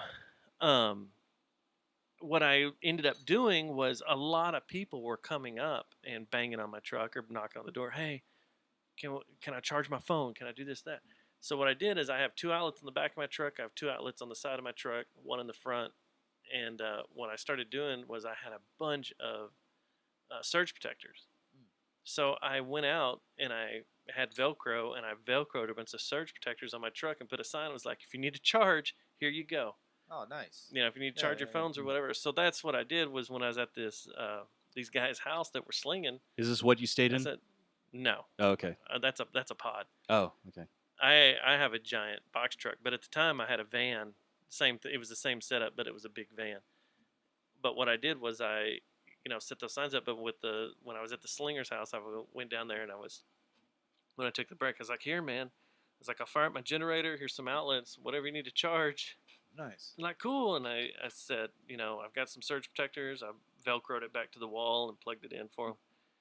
And I go back, I do some work. I come back, and there's probably 50 batteries, bricks, cell phone bricks, those charge, they're charging everything. And they have Shit. daisy chained more surge God. protectors off, and like had all this shit running off of it. And I was laughing. I was like, "That's freaking awesome." And they're like, "Oh man, you're cool with this?" I was like, "I don't give a shit." Yeah. I was like, "Y'all do what This you ain't want." my I mean, personal truck. I was like, this is company owned. This ain't mine. It's all good.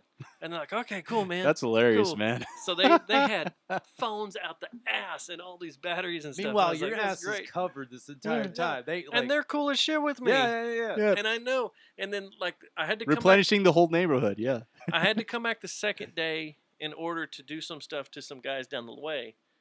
And when I pulled up, I was like, "Hey man, I'm back." And they're like, "Oh, okay, cool." And I was like, "If y'all need to charge anything, I got the shit set up, and my generator's running." They're like, "Oh man, we got everything charged yesterday, but that's cool." And the guy goes, "You know what we're doing here, right?" And I was like, "I'm not a dummy." Yeah. And he goes, "All right, we're cool then." I was like, "All right, we're cool." Yeah. I was like, "I just need to do my job. I don't give a shit what y'all do here." Dude, you work on the grid. You got to be observant to some degree. Yeah. Yeah. I was like, "I don't give a shit what you guys do.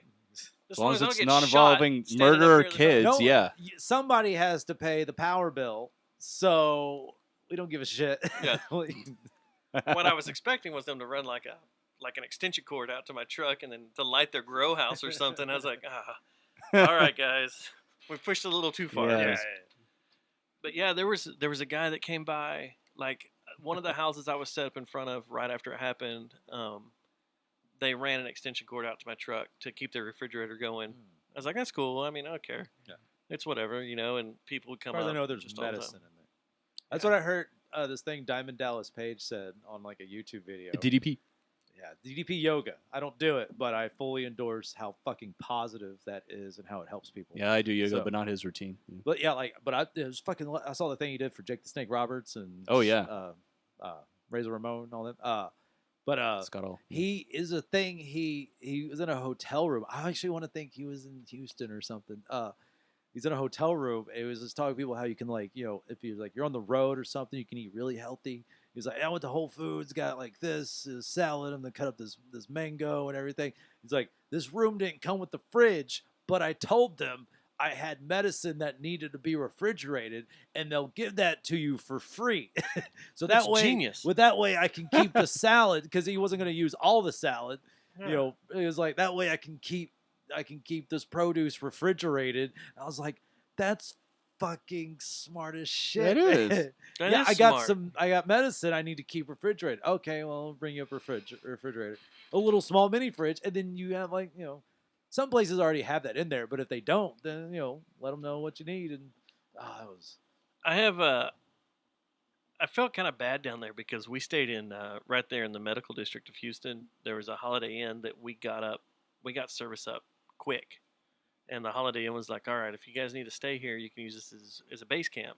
And so I think 40 of us stayed there, and for the first 2 weeks we bunked up to a room, and these were suites we were in. Yeah.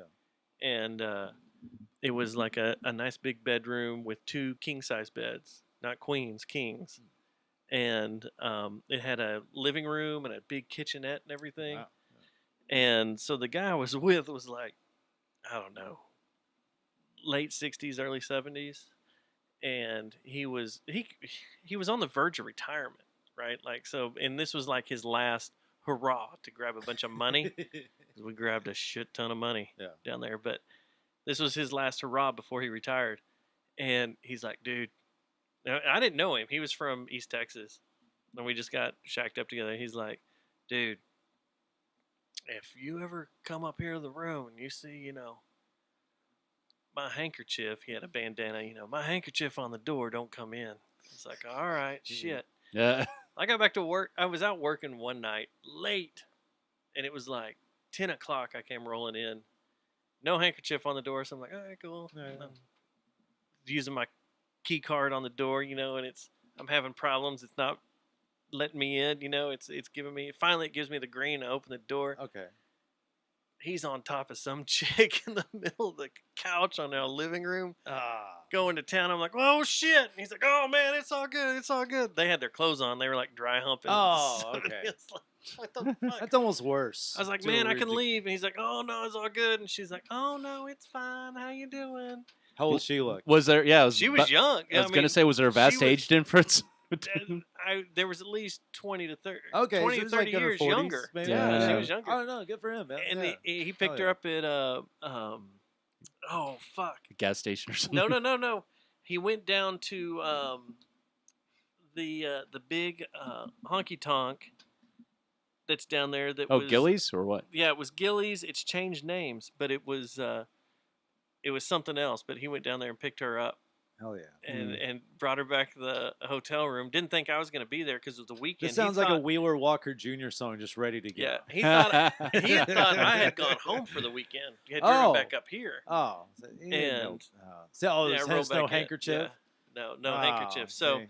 and then it was like 3 days after that, we all got our own room, which was we all got these suites to ourselves. I had a 2-bedroom suite that was gigantic. You had a all sweet to suite. myself. Yep. Yeah, and it was Sweet. great, man. There was some shit that happened on that trip. I can't even talk about. That's for the man. Patreon episode. Yeah, it's for the Patreon episode. But there was the strip club in Austin called, or in Austin, in Houston called Treasures, and it was one of the first places we got back up and running for obvious reasons. But they paid had y'all the most to do so. The thing was, like, once everything started getting kind of balanced out, we needed to get areas up. They're over by the Galleria. Well, that area is where all the money is, and of course they want that area up ASAP. Yeah. And so they're right out, just like a couple of blocks from the Galleria.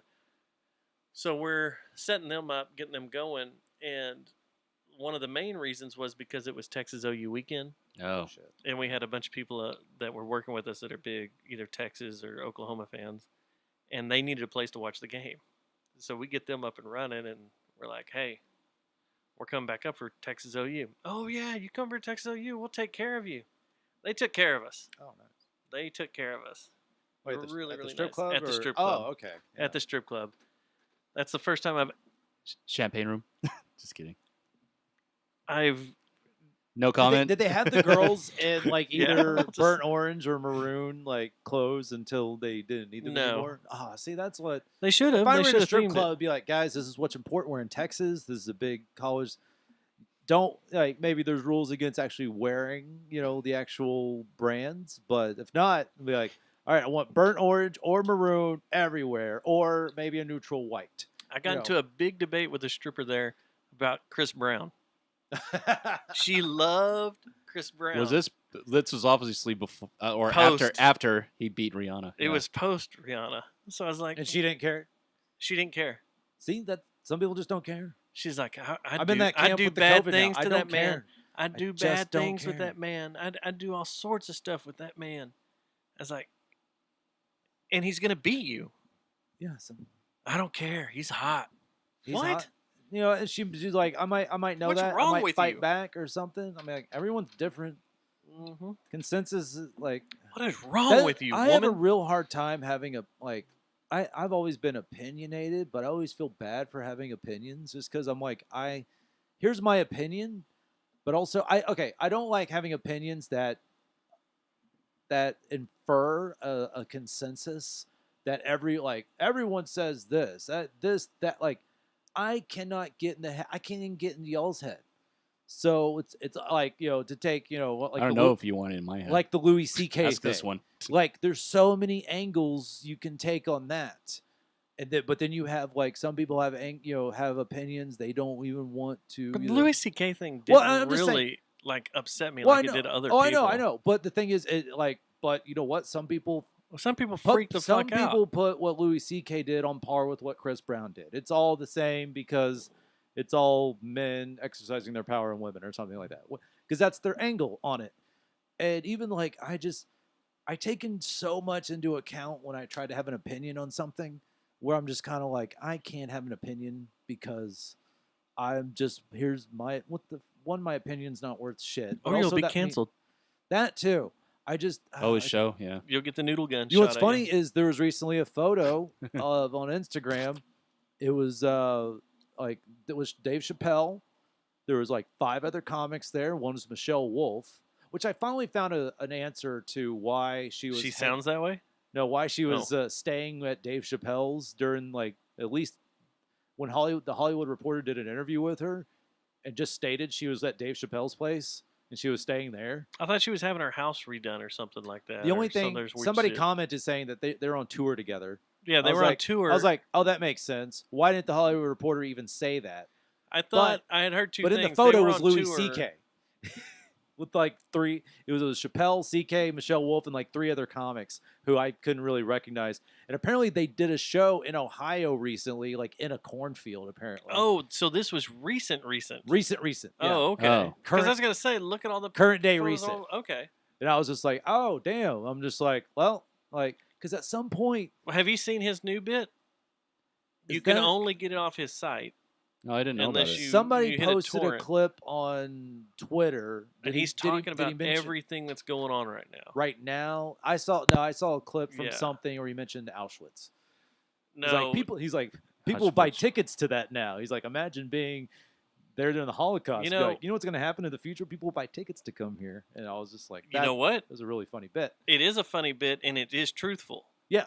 Oh It's no, like, it's It's like we totally were talking truthful. about Gettysburg. You know, these people, this Black Lives Matter movement was going to have a big protest of Gettysburg, and it's like, Okay, are you mad that it happened, or I mean, it's a battlefield.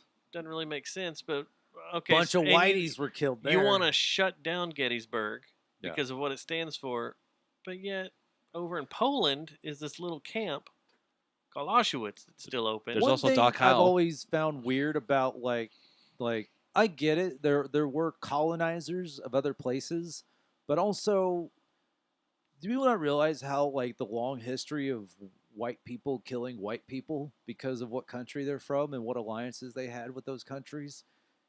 Europeans have been killing Europeans for a long goddamn time.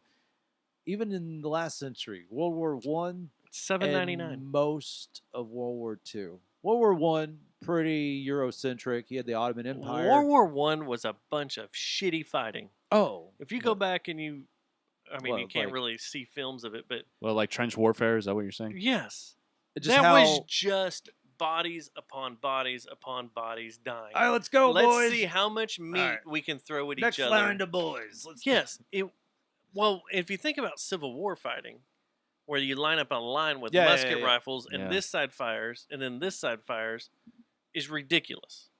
And it- that was still even a although holdover guerrilla- from the American Revolution. Yeah, 'cause it that, was. like the Revolution was stupid we- too. Americans did a guerrilla tactics, which work because it's like, wow, that's not the way to do this. It's like, yeah, fuck no, it's not. No, We're gonna There- wear it's clothes war, that it's don't death. stand out. Yeah, exactly. I never understood the rules of war, which is Rules of engagement. yeah. I'm like, which comes up on the other thing. You have the whole the current rules of war, or what do they call it? the Geneva Convention. The Geneva Yeah, yeah. Convention rules, where you can't use nail bombs anymore. You can't use chemical warfare. You can't use certain uranium depleted rounds on Yeah. humans. You can only use them on machines. It's like, come on, it's war. Yeah, I know, Wouldn't yeah. you just use everything you got? There are see what happens. rules. I gotta win. There are good strategies that you can call rules that are good to win the war, like Sun Tzu's The Art of War. Yeah. You know that I'm like, yeah, like there Or are good Genghis Khan. Genghis Genghis Khan again? Yeah, I was gonna baby, say yeah. Genghis Tron. Oh. Genghis Tron. Genghis Khan just running across the field and decapitating everybody at I wish once. they had more than one album. Genghis Tron. Vlad the They were pretty Impaler. tight. They do have more than one album. Oh really? Mhm. That they only had like two. They have Board Up the House. Yeah, And then they that's the one I have know. Come No. Black Mountain. Oh okay. And then there's a. It was divided into two. It's something White Mountain. okay. But yeah, Genghis Tron's awesome. Yeah, Genghis on Tron. the few. Do you know who that is, man? No, is that a DJ? No, No. It's because you're It's these three it's pieces. amazing metal that I wish more people tried to play Yeah. with. It is. It's these. I'll let it It's sit. a Rock and three roll piece. is dead, and it's not cool to say. Just give up rock and roll and go into metal. That's the new rock and roll. Just fucking play that. And Dead Mountain Mouth was the first one, and then Board Up the House. Oh, okay. And then they have the EPs were Cloak of Love, Cloak of Hate, and Triple Black Diamond.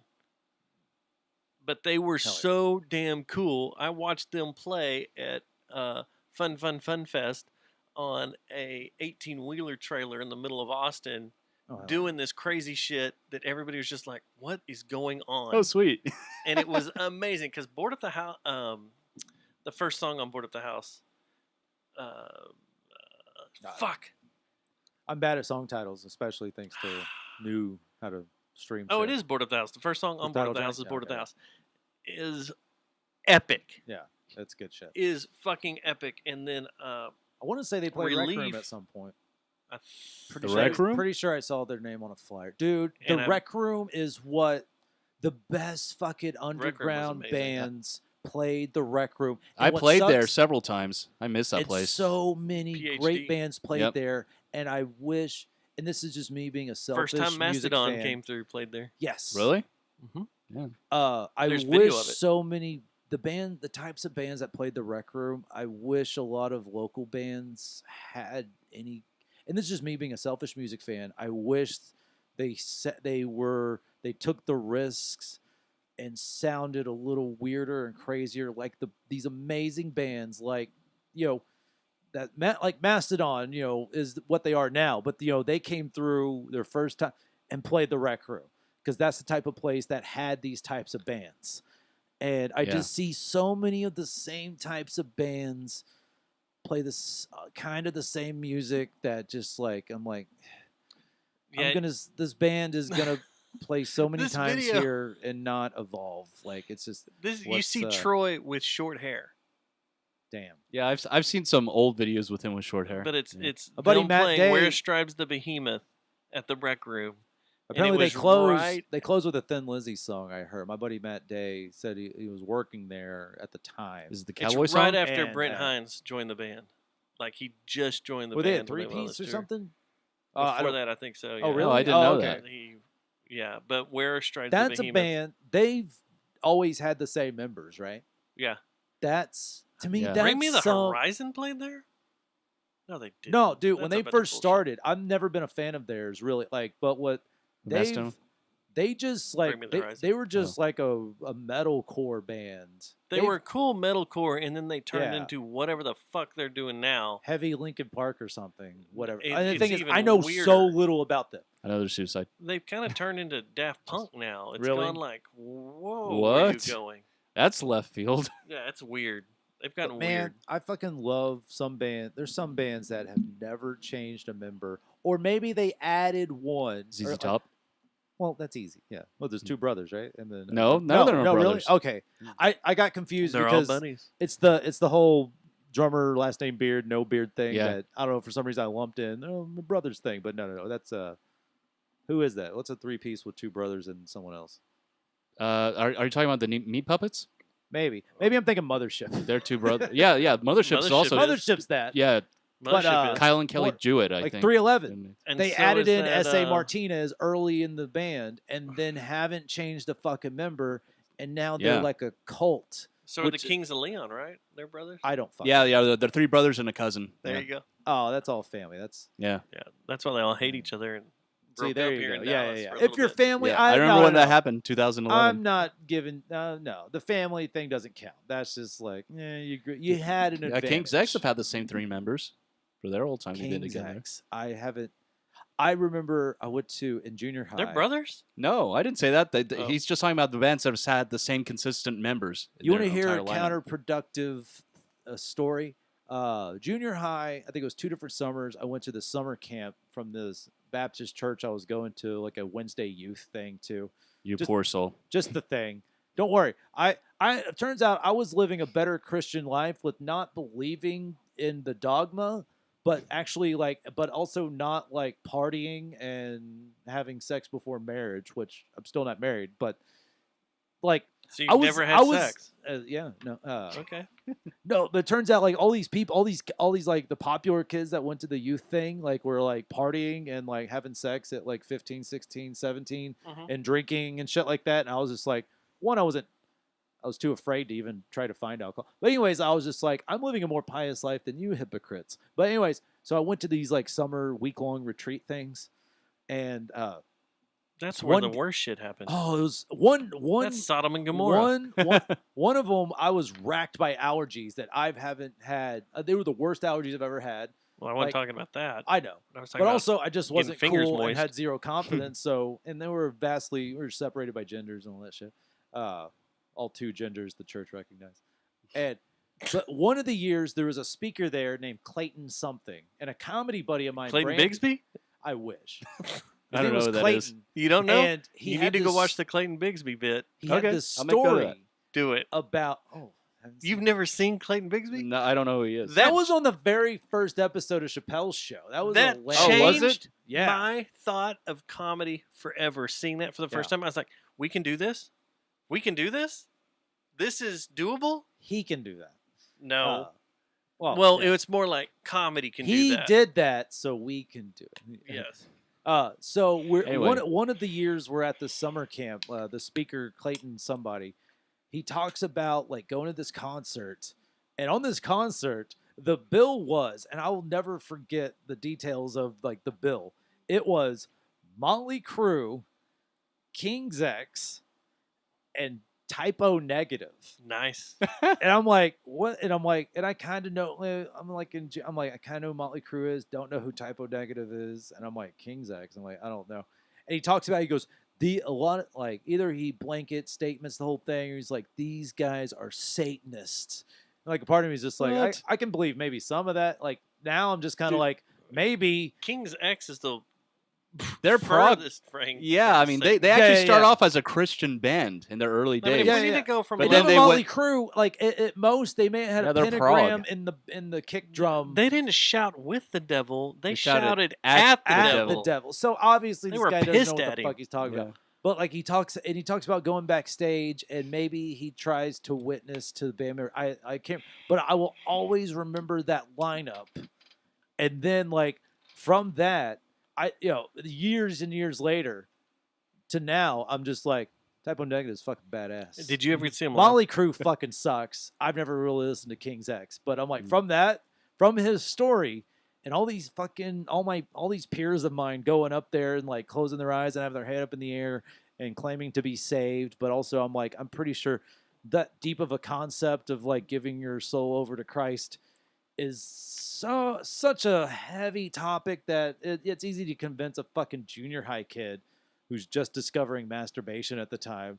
Like, yeah, it's easy to fucking wrap your finger around their dumb little brain, and I'm like, that's a concept that requires a deep study. But from all that, all I remember was, yeah, Typo Negative is pretty fucking rad, man. Did you ever get to see him? I Typo did. Negative I saw them at the on Ridgely that- Theater. on their last ever tour. Celtic Frost opened up because their Celtic Frost. Damn. their last album came out. My buddy Regis, who used to be in the band Secret of Boris. I remember Secret Boris. Yeah. Yeah. Oh yeah, great guys. They do a Limp Bizkit cover set. That's pretty cool. So their last album came out. My buddy Sounds Regis so is like, hey, you want to come hang out at our studio at Iron Ridge? No, that was his recording thing. It's off near that's in Dallas. So we go there, hang out with him, our buddy Taylor, who's one of the guitar players, and Secret of Boris, and his girlfriend at the time, or wife now, or whatever. So we go there, and I'm like smoking weed, drinking, hanging out with some buddies, and that last Typo Negative album, and I've listened to plenty of them since, but that last Typo Negative album is pretty fucking heavy, and more so than I would say Than just- everything else. Yeah, like their other shit's pretty fucking good, but also Yeah, like they that played- last They album were playing around. is like 10, 12-minute long songs, fucking heavy fucking riffs. And we're listening to it. And my buddy Regis is a bass player, a sound engineer. His dad is a professional sound engineer. We're like, his dad's gone on tour with Britney Spears, different tour with the Rolling Stones. Like Is that Dead Again? yeah, That's the last one? It's not Yeah. Life is Killing Me? It's Dead Again. Dead Again? Okay. It's got Rasputin on the cover. Yeah, And so yeah. my buddy Regis, who's got the sound engineer pedigree, we're listening to it in his recording studio. So I'm like, this is going to be a good time. I'm like, I didn't really listen to much Typo.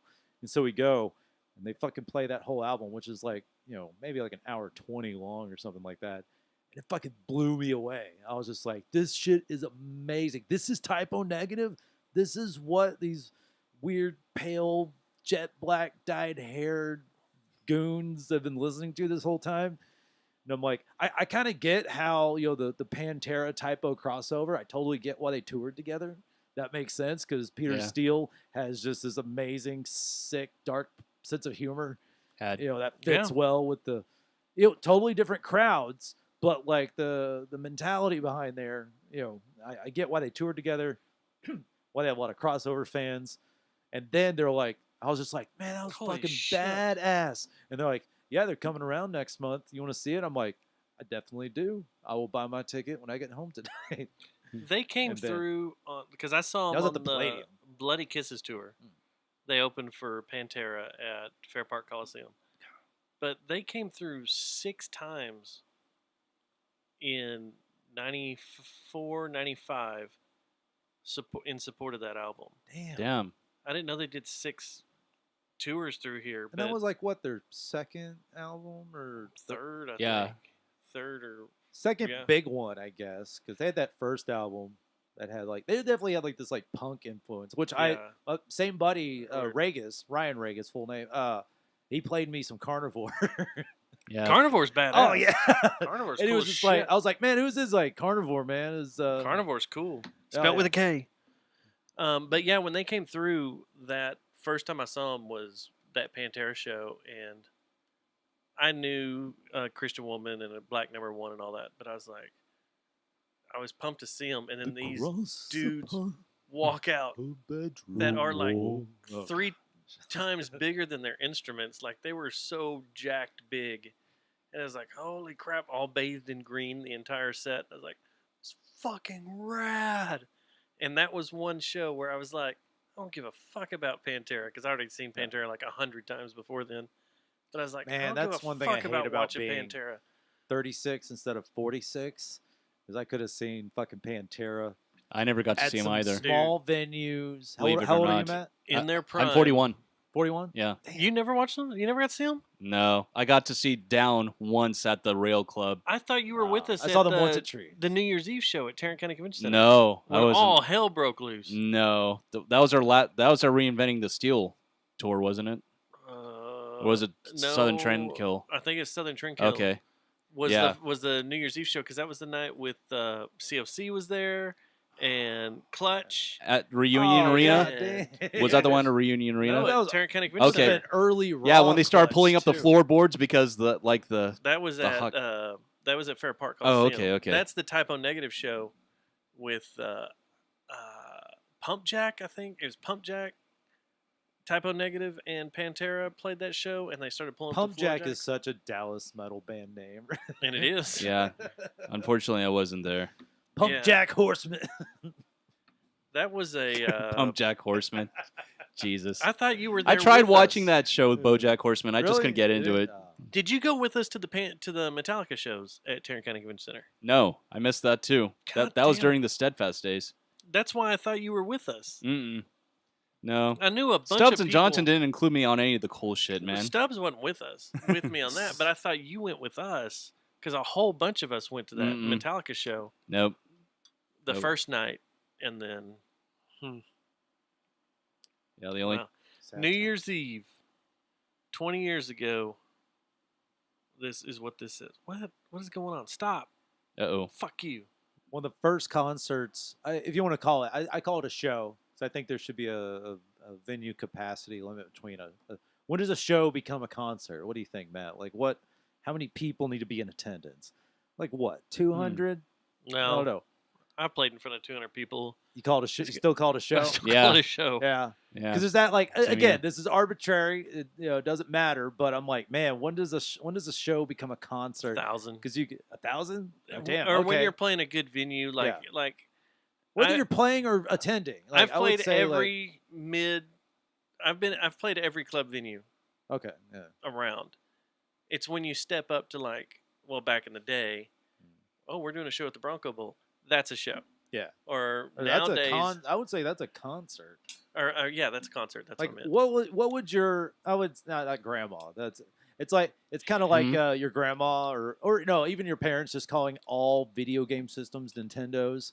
Oh. When like me as a kid, I had a subscription to Electronic Gaming Monthly. I had a drawer dedicated to old issues. I just kept in there. Oh, And I did the same with I got Nintendo Power. Fucking furious when like you had your grandma was just like, oh, he's playing his Nintendo, and you're just like, If you "It's play not Canton Hall, fucking Nintendo.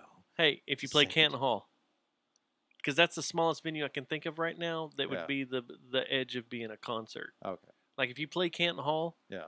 because Bomb Factory's way bigger than Yeah. Canton Hall. So if you play Canton Hall, that's Bomb a concert. Factory's pretty big. Yeah. Trees is a show. Yeah. Yeah. So yeah, Largest venues I I forgot played are what got me Ridgely onto and Lakewood Theater. Yeah. I forgot. So I think one of the first shows I ever saw was at the Galaxy Club, and I took my buddy Philip, our friend Mike, who were like a year younger than me, and then my friend Philip's little brother Jesse, and like two of his friends, or maybe just like one of his friends. I was the only one with the car. Drove us to Deep Ellum. By the grace of God, we found the place, or Deep Ellum, just because couldn't pull up a map on your phone. And it was opening was a band called Blood Ties, really fucking hard meathead Hatebreed like hardcore band, and then Most Precious Blood, New York hardcore band, Most Precious Blood. and then Blood for Blood, super like tough how many guy. blood bands are in there? There were Yeah. 3. It was so these are the opening bands: Blood Ties, Most Precious Blood, Blood for Blood, and Blood for Blood just has like this. They're kind of like a hardcore punk band out of I think out of Boston with a sense of humor, and then headlining was Sick of It All, which was I love Sick of It All. I think they're an amazing hardcore band. Sick of It All is pretty cool. With amazing positive attitude, and I just but that was like the first show I ever saw. The first show. It was either that or same venue with fewer people. It was some Rise Against at Galaxy Club, place smaller than Mass. Yeah. Well, I used to see shows all the time in high school. Like, because Bronco Bowl was huge then, but you would go to like CDX and see a show. Yep. Or you go to God's Place and see I a still show. had that VHS tape from 10 Gallon Stripper, our first gig there, where you and Jared showed up. CD Warehouse? No, CDX, yeah. Yeah. What was CDX? CDX was a store It was a in Hearst. it was a CD music store. Yeah. It was one of the first CD trade places before like CD Did they have like warehouse a and all that dedicated opened up. venue Blockbuster part, or just kind of? It was part of a make a strip venue? shopping center. It was in a shopping center, and it was just a bunch of racks of CDs, some records. Craig ran the place. It was great, but he had a little stage set up in the back where bands could set up and Hell play and play I always in wondered stores. why, And it was and tiny. It was fucking a lot of venues great. like what Mass has now. That and it took some. It wasn't like start out that way, but like how Mass has Dreamy Life there. That just turns out to be a long-standing record label, recording studio operation. Yeah, it's that's a whole already conglomerate. and it just fits in perfectly with Mass. I always wondered why record stores. And Well, they used to do in stores all the time. The CD Warehouse in Arlington, right there by UTA. Yeah, wait. Oh yeah, they also used to have shows. We used to yeah. have shows Really? in it all the time, and we'd go up there And and we'd Laser browse Tracks, CDs, too. And Laser Yeah. Tracks used to have it, and Where was then Laser Track? It was another place like CDX, and Okay. yeah. yeah, and That had then bands. right where that CD. So I grew up in Irving with zero access to anything cool. right next to that CD Warehouse So- by UTA at one time. We did go to we Used did to have be friends play some house Zombies. shows, which was cool. And Zombies, we both played Zombies quite Yeah, a bit. it was a coffee shop. That was a yeah. coffee shop Now it's a bookstore. that they set a Okay. stage up in, and loved that place. That was fun until the guy got busted for cocaine charges Yeah. and had to shut it down. But we had a great time at that place. Dana. I Man, that remembered guy's my- a fucking dick. Just remember my 1919 story. So I went to high school with Andrew Savage, who is the main singer and a guitar player in Parquet Courts. If that usually people nerd the fuck out when they do you know who that is? I know No. who it is. Okay. If Cameron Smith were here, he would have an erection. I know who beside- Cameron Smith is. Well, I know that. Okay. But he loves them. And I went to high school okay. with Andrew, and he's the one that got me into like a lot of weird hardcore, which got me into metal. Like I remember being with Andrew when it was either one of us bought this Converge CD, and I'd go to like Which one? Unloved and Weeded Check Out. Out. Oh. Had some demos on there and some early shit. We went to Good Records, an early location of Good Records. So so Andrew, he started out with like a Nirvana type band, then had a ska-core type band, then a hardcore band. Then he moved to Denton, went to UNT, had like this punk band, and then moved to New York and formed Parquet Courts, and now can sell out the Granada at the drop of a hat. So we're seeing these weird fucking punk, spazzy, hardcore punk metal band lineup at 1919. And there was like maybe, 15 people in attendance. So it was one of the it wasn't a popular show, by 1919 standards. So sitting there, there's like this 4-piece band playing, and they have a singer, and he has this like stuffed teddy bear, bunny rabbit or something. He has that in his hand while he's just fucking screaming into the microphone. And in between one of the songs, they mention how not that long ago, maybe like a few months before this, one of their band members had passed away, and we're just like, oh man, okay, yeah, this must be a hard time for the band. One of their good friends has died, and they're still on tour and shit. So, they're playing, and then afterwards, buddy Andrew goes up and talks to the singer, the guy holding the stuffed animal. And he tells me later, he's like, yeah, I was talking to that dude, and I was just like, hey man, is that stuffed animal that like you hold? He goes, is that like to represent your bandmate that passed away? And he was just like, oh no, man, no, like it was just something I was doing, but I think it does now. Wow. And that's also a credit to how Andrew, like, one of how fucking how great I love parquet courts now. It took me, it's not exactly my type of music. Took me, but that's just the genius that is Andrew Savage, of him like finding a beautiful metaphor that the people that the inspiration where it came from didn't even tap into. Just like, Yeah, that's oh, what man, it sounds like. He saw something beautiful right there. Just like this fucking band that's playing for 15 people at this community punk, Antifa house venue, whatever. Antifa. If there was some Antifa training, it would have been at 1919. Mm. It wouldn't have been good. I remember. I remember that whole ordeal. Oh yeah. I just found Craig. I went to some book meetings there. Oh, did you? Yeah. You found CDX who? Craig. Craig? Yeah, from CDX. Just found The him. former owner of CDX. Oh, okay. Yeah. Yeah, just found him. That took no time at all. Man, 1919. I always jokingly. Do you remember there was a Facebook page that popped up? It was really it was just making all these memes, but were very specific to like DFW, punk, metal, and hardcore. It was called like No. Yes. Just like, and I don't remember who that page was, but it was fucking Yeah, hilarious. and I It was remember- great. yeah, it was great, and it was very inside. It made fun of the Pitbulls guys Yes. and shit. What's funny is a lot of people took so much offense to it. I'm just like, you can't take a joke, obviously. And it was one. I remember it was just something I've always had in my brain, just never been able to use it. But it was something they posted. I think it was about 1919 Hemp Hill, or something like it was about 1919 Hemp Hill. Can't remember what the meme was, but my comment was, I always called that place 19-19-year-olds. And then. And it got plenty of likes and ha-has, and then someone was just like, yeah, fuck you, whatever. I'm just like, no, it's good. That's like, it's stupid, but it's good. It works. I was gonna say maybe if it was 17 or younger or under, if the number was 17 or something like that. But I can't remember the name of that page because Alex Johnson invited me to it. Oh, and he's like, you got to because it was see this supposed to be funny like shit. Millions of Dead Posers, Brian.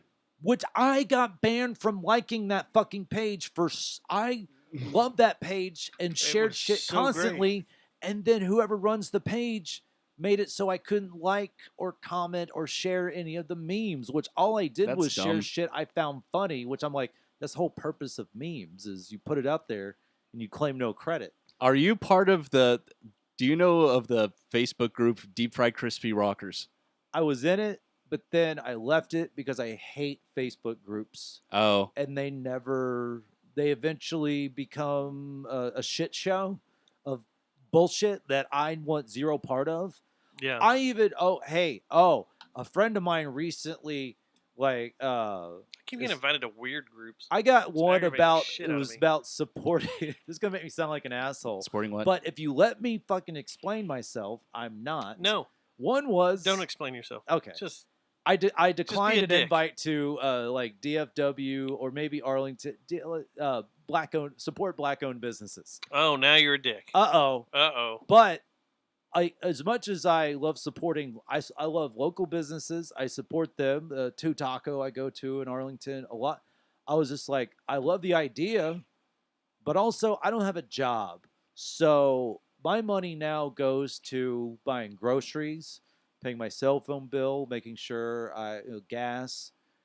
The only thing I afford myself are cigarettes, and I've been drinking a lot more, which is also apparently my paternal granddad was an alcoholic, so that's going to be fun. We'll see. We'll see when these converge on each other. Call back, converge, baby. But I was just like, I don't want to read about all these great businesses that being as little money as I have now, and can ill afford to spend, there's no point in me being in you this can't group. contribute to it. Yeah, I can't contribute to. I'm like, and I've had nothing against. I'm like, but also I didn't spend that much money anyway. I'm like, I've always spent money on band shirts and tipping bartenders, regardless of their skin color. And I was just like, what? I don't. I hate Facebook So groups, confused. regardless of their intention. I'm just like, there's no point. If I'm in one, it's probably only because it's comedy related. Yeah, that's why I asked you about the deep fried crispy rockers, because it was all. Oh no, and a lot it of was people I comic related. know. I actually had one of my songs that I'm No, going to no, release no. on my It's solo not album. comedy related because I can guarantee you a lot of those people in that group do not come to my comedy shows. Yeah, I went there. You better have a BLM song on your album, or else in this day and age, you need to. I'll have to write one. You'll have to write one. You'll have to have it on there. But then to be- again, I'm releasing this to myself. I'm not on a label, so I'm not contractually you're not obligated going to to put write it on one. Uzi Suicide. What? You can put it on Uzi Suicide. Just ask Guns N' Roses. They put Hanoi Rocks on there. Shit. So Yeah, even after Vince Neil killed their singer. Oh, is he the guy in Anyway, the car? yeah, go Yeah, ahead. yeah. Oh, Anyway, I was shit. saying that I actually Nice. have a All right. song. One of the songs I'm going to release on my solo album is called Crispy, and it's inspired by the pictures Okay. from the I people know. that put on that page. No, I love the idea of it. I just, for like, it doesn't matter the cause, Facebook groups. I just don't. One, I turn off the notifications immediately. So, but also, so I'm just like, if I'm doing that, might as well just hit decline on the invite because I'm like, I don't care. I literally don't care. And I have 8 things just- we did not get to tonight. I have a million things I don't have to do. Carl Reiner Yeah, he died 98. dead I- today. What No, I respect him, but also respect Mel him. Brooks was more the face of that duo. he was, and then so I'm gonna. but be he did a more lot of sad stuff when- with Steve Martin. I'm a huge Steve Martin fan. I hear he's a dick. Who's Steve Martin? Yeah. You said that I think last week. Yeah, you really? did. Did we You even like bring the him up? first one. Yeah, I Steve brought him Martin? up that I'd like Oh. to have a beer with him or something. Whatever that weird conversation, or I'd have him fight someone for me, or whatever conversation we had last week. Like Clay Cooley or Joel Osteen. Great banjo player. I'll Great give him banjo that. player. Yeah, but he was in like every Steve Martin movie. But the last thing Carl Reiner was in was what, the Ocean's movies, right? The last thing I saw him in That was was The him. Slums of Beverly Oh, what? Hills. And that movie's Because 20 I years have old. An ill-fated, ranty joke bit about Ocean's 12, where it was fucking stupid that they had Julia Roberts pretend to be Julia Roberts, which just undermines the whole concept of movies. Yeah, that And was it's dumb. It's a joke. What? It was really hard for me to write the joke because I just got so mad. In Ocean's 12, they make the character Tess, who's played by Julia Roberts, they break the one, like, a foundational rule of movies is like this insanely popular movie star is not them in the universe this movie is set in. Otherwise, it undermines everything in the fucking movie. Well, It's in like Ocean's Jay and 12, Silent Bob reboot, where Kevin Smith plays Kevin Smith. yeah. But that's that. But in But Ocean's yeah. 12, in a quote unquote serious movie, like they're like, hey, we got to get into this fucking museum in Italy or something, and they're like, hey, well, Tess here kind of looks like, and they don't even say Julia Roberts' name. They're like, but you think she could pass as? It's like, man, maybe she could. And so they go there, and then they're like, Miss Roberts, and like, they're like, Julia. And it's like, wait a second, you had a whole movie and a half because like Yeah. halfway through Ocean's 12, I'm like, you had a whole movie and a half of her. Once she was walking around fucking Vegas at Ocean's 11 as her character Tess, who apparently is a fucking doppelganger of Julia Roberts. So how is she able to walk around a fucking casino for And a not be movie? mobbed. Yeah, not be mobbed by the Yeah. people that are just like playing slot machines. Yeah. Like, oh my god, Julia fucking Roberts, and then so she's walking around as an employee of that of the casino in Ocean's 11. But conveniently, everyone's just like, oh, she looks like Julia Roberts now. in They Ocean's screwed the 12. whole thing up. And that say And that even 12 Bruce was Willis. I didn't who- even bother. In Ocean's 12, Okay. Bruce Willis 13's plays good. himself, and they pass her off as Julia Roberts to Bruce Willis until some details don't line up and they get arrested. But then they get dumb. Yeah, well, the first movie was really just a remake of a Rat Pack movie. well, yeah. Yeah, It was a straight up. No, it It's was, straight up. Yeah. Yeah. So this lady, I thought this was hilarious. yeah. What were we talking? Carl Reiner. Because Carl Reiner's dead, and that was if you don't know him, he was in Toy Story. I mostly know him from Being- the Simpsons bit Yeah, and where he's Mel Rob- Brooks is there. Rob Reiner's dad, Hey, you go. Let's do that 2,000-pound man bit. director of Spinal Tap. So I thought this was hilarious because it's happened 13 hours ago, according to this report.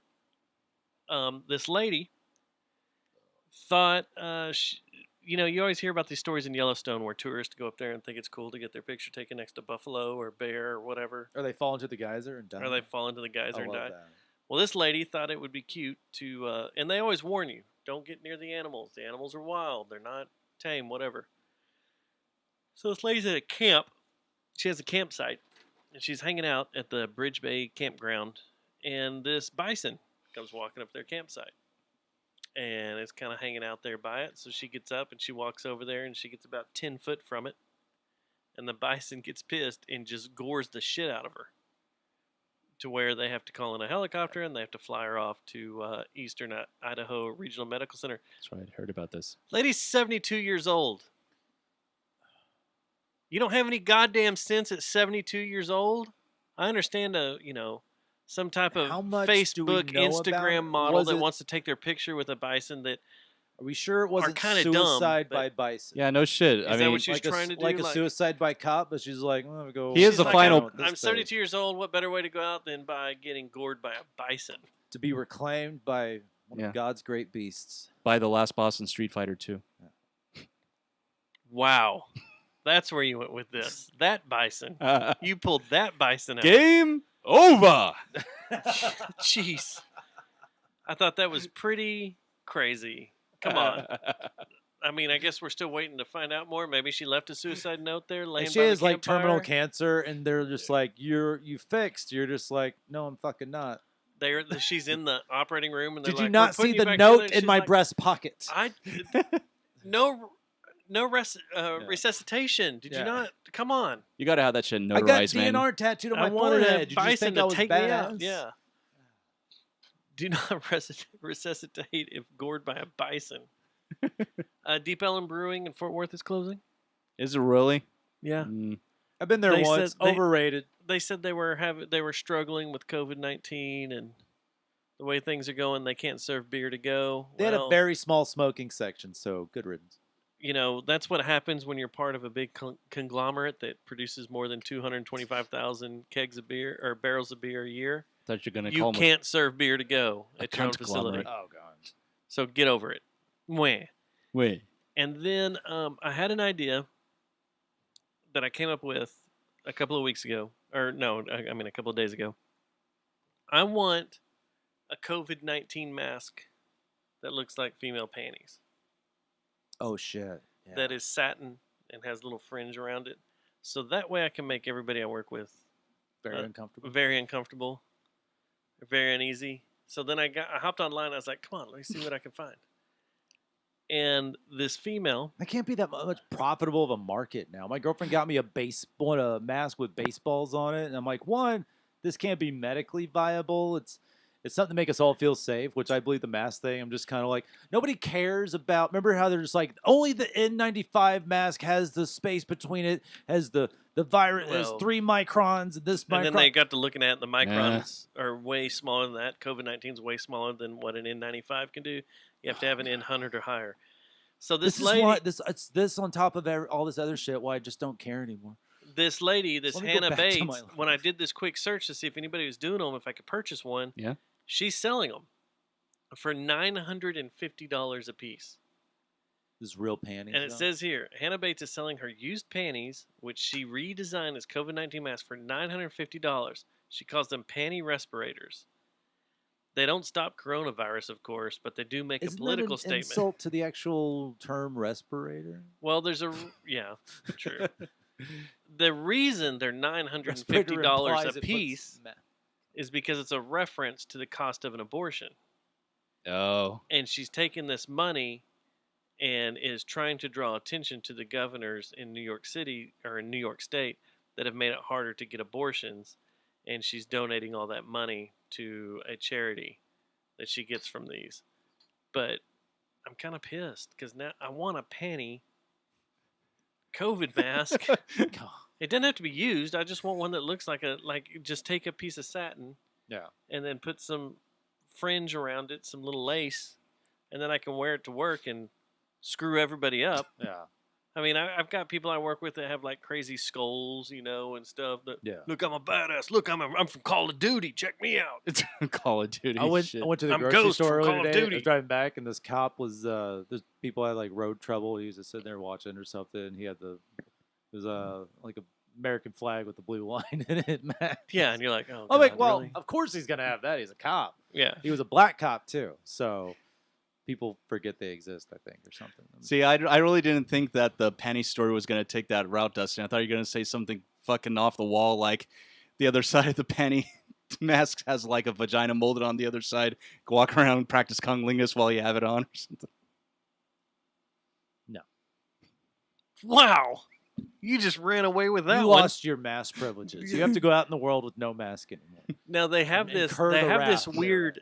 There is this weird one that is skin color. It's skin tone. You can put it on there. It looks like you don't have a mouth. Like it just blends in. Oh, yeah, I like- have seen Like those. But then- Neo first Matrix movie. This lady's wearing it, and the way it folds up is it looks like she has vagina lips. I Like her did see vagina that, coming down. yes. Oh, yeah, nice. That was I'd- pretty genius. First time I saw that, I had to do a double take because I really thought it was designed that way. Okay, you know what I think would be cool? One that makes you look like you have the predator mouth. There you go. That'd be cool. The predator mouth is the weirdest vagina Oh, ever. dude, that's when you first see that. Like when I was in grade school, I drew a lot. I remember drawing that. Just kind of, it's such a weird mouth. Like when you first see it, it's like, and the two little. Well, it's Things. very H.R. Geiger Yeah. vagina Yeah. mouth is what it is. I ain't got time to bleed. It's like, all right, HR, you can help design. You got This the alien part. thing. This other thing, it's going to be mostly humanoid. Well, we'll leave the mouth up to you. So this Louis C.K. special is called Sincerely, and it's $7.99 to download. Okay, I didn't see the There's one a before version. that. Just because they had to buy it online, I'm like, I'm not doing that for anybody. His But- that show was pretty good. That Horace and Pete's, it was free. Oh, dude, I want to because I like Kurt Metzger. yeah, I Horace had- and Pete's was cool. If Mass had existed, I had the opportunity to book this Canadian comic named Rob Maladou. I believe that was his name. This other comic who's recently died named Barry Crimmins and Kurt Metzger were on tour together. And all they wanted was a place. And this is about the time when Kurt Metzger said something that Kurt Metzger always says, but for some reason it really pissed off some people and Okay. was making the rounds. Guess what? Nobody fucking remembers now. I don't even remember. And I just needed a place to book them. And this was like a couple of years before Mass even existed. And all they wanted was just a place they would have gotten a door deal. They would have drawn somebody because they were coming to DFW. Enough people heard of Kurt Metzger, maybe Barry Crimmins. They just wanted a door deal. And I'm just like, oh, and I can open up. Cool. But nothing came of it because nowhere was cool. And even Dallas Comedy House, like I put in like, hey, I got this show that I'm trying to book. But, Kurt Metzger's in a little hot water now for whatever the fuck. Because nobody fucking... Here's the thing about all this fucking bullshit with, like, cancel... Yeah, people will remember, like, the Louis C.K. things. Because he's fucking popular. But when it gets down to people below them and they become exponentially not popular, say someone like a Kurt Metzger, who has done shit with Louis C.K., opened up for Louis C.K., you don't remember the things that they did, quote-unquote, wrong. So, like, to me, I'm like, what's the point of the outlet? When you know you can call some shit the second it happens, just kind of like, you're pissed now because of this, and because it's not criminal, and they're not that big of a fish like Louis C.K., and you call something that's just like, give it 4 months, you're not going to fucking care, so stop caring, right? Stop pretending like you care now. What's Michael Rich doing right now? See, that will always be burned in our memory. Oh, Because I remember that. Because when he dropped the N-bomb. as a society, we've drawn lines. Yeah. And that's what's so dumb. We've drawn a line. Like, one, he didn't do anything criminal. He did something societally stupid and said that. So Michael Richards will always be Kramer from Seinfeld, who That said screamed the N-word. that like dropped crazy. a hard NR on film that everyone could see, and he had to make the apology tour for that. And he did it insanely. yeah. It is screaming We'll remember it that. insanely. Again, not criminal. Yeah. But he's going to have some, metaphorical scars from that. Yeah. That he'll have to be like, all right, yeah. And, he'll have to move on. Louis C.K., not the same, a similar thing, but also even that's way more gray. That, it's further away from criminal. It's in the whole male power hierarchy argument. That'll always exist there. But then as time goes by, details of that will deteriorate from our collective memories. The same thing with whatever Kurt Metzger did and whatever all these other comics did. The same with the Chris D'Elia thing. He's ever like, well, no, like as little as I know about that, it's kind of like he's released emails or texts saying no, trying to defend himself. Give it 6 months, we won't remember any more details than that. But what he did, in my mind, is still Oh no, it's creepy and weird. way worse than what Louis C.K. did. Oh yeah. It's on the lines of Bill But Cosby. he's Oh, going shit. on. Really, you think it's that bad? It's pretty bad. I don't see. The thing is, I just don't care enough to learn the details about it because Cosby was just insanely criminal. Yeah. Giving them drugs and most likely raping them. Well, Cosby is absolutely the worst. Yeah, that's the worst example. And then, oh hell, if you want to go even worse than that, he's not even alive to defend himself. But Jimmy Savile over across the pond in England, that was insane. That was worse than Cosby. Yeah, that's worse than Cosby. But he's dead now, he's dead. so whatever. But then it's like I hate when you see a controversy and like when I see a controversy, I automatically start thinking, all right, how long is this going to last until the next thing? Because now we live in the world where everything happens all the time. And so whether it's even related to that field, unrelated to that field, I look at something and I start thinking, how long until this is not important? And that's when I start thinking. I start thinking news in cycles. the fucking future. I start thinking Yeah. in news cycles. Yeah. How long are we going to be? I mean, seriously, right now, we're back into COVID land. And if you watch Yeah. the news, there's hardly any talk about BLM right now. Even Hardly the COVID, any talk. even Just the that COVID us, shit. California, what are and they afraid Florida of are with the new COVID now? They're afraid of cases hotspots. and not deaths.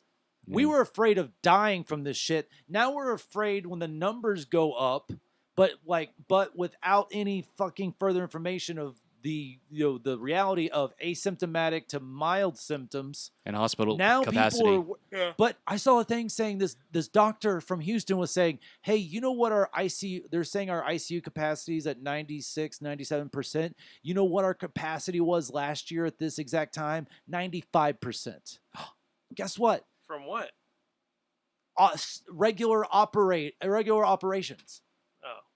Yeah. So Well, when that's- people well, right see now, that's the information problem. like that, Hold on, they hold on. don't think. Well, that's the problem is critically. because in Houston, where this is going on, they're at that percentage without the regular operations. They've called out all elective surgeries. Now they have. Yeah. And all that. Weren't they going they're back at to some elective They're at surgeries? 95% of just COVID, no elective. Just COVID? Just COVID. What's your sources? Let's dive into that. Well, guess what? Nobody has that conversation.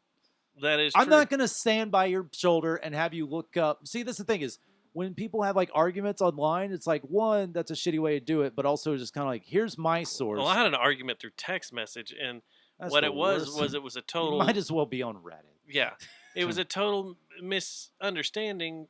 First off, No. of the whole ordeal, he misinterpreted everything wrong, and he was getting his numbers. The person I was arguing with was like, he's arguing about hospital capacity versus ICU capacity, Yeah, see? and that's two different numbers because ICU capacity is just that unit. Yeah. And that's where they're Yeah. taking all the COVID people is just to the ICU, not the entire hospital. And slowly, I mean, if an ICU area gets too full, they'll start taking over different parts of the hospital. Yeah. You know, turning it into ICU wards or whatever they need to for these operations. But that wasn't the argument. The argument was Houston is starting to reach capacity on their ICUs. And we have a hospital here in downtown Fort Worth that is at capacity in their ICU. And they're having to And hold every people. single person in the ICU is from a COVID Yes. illness. Yep.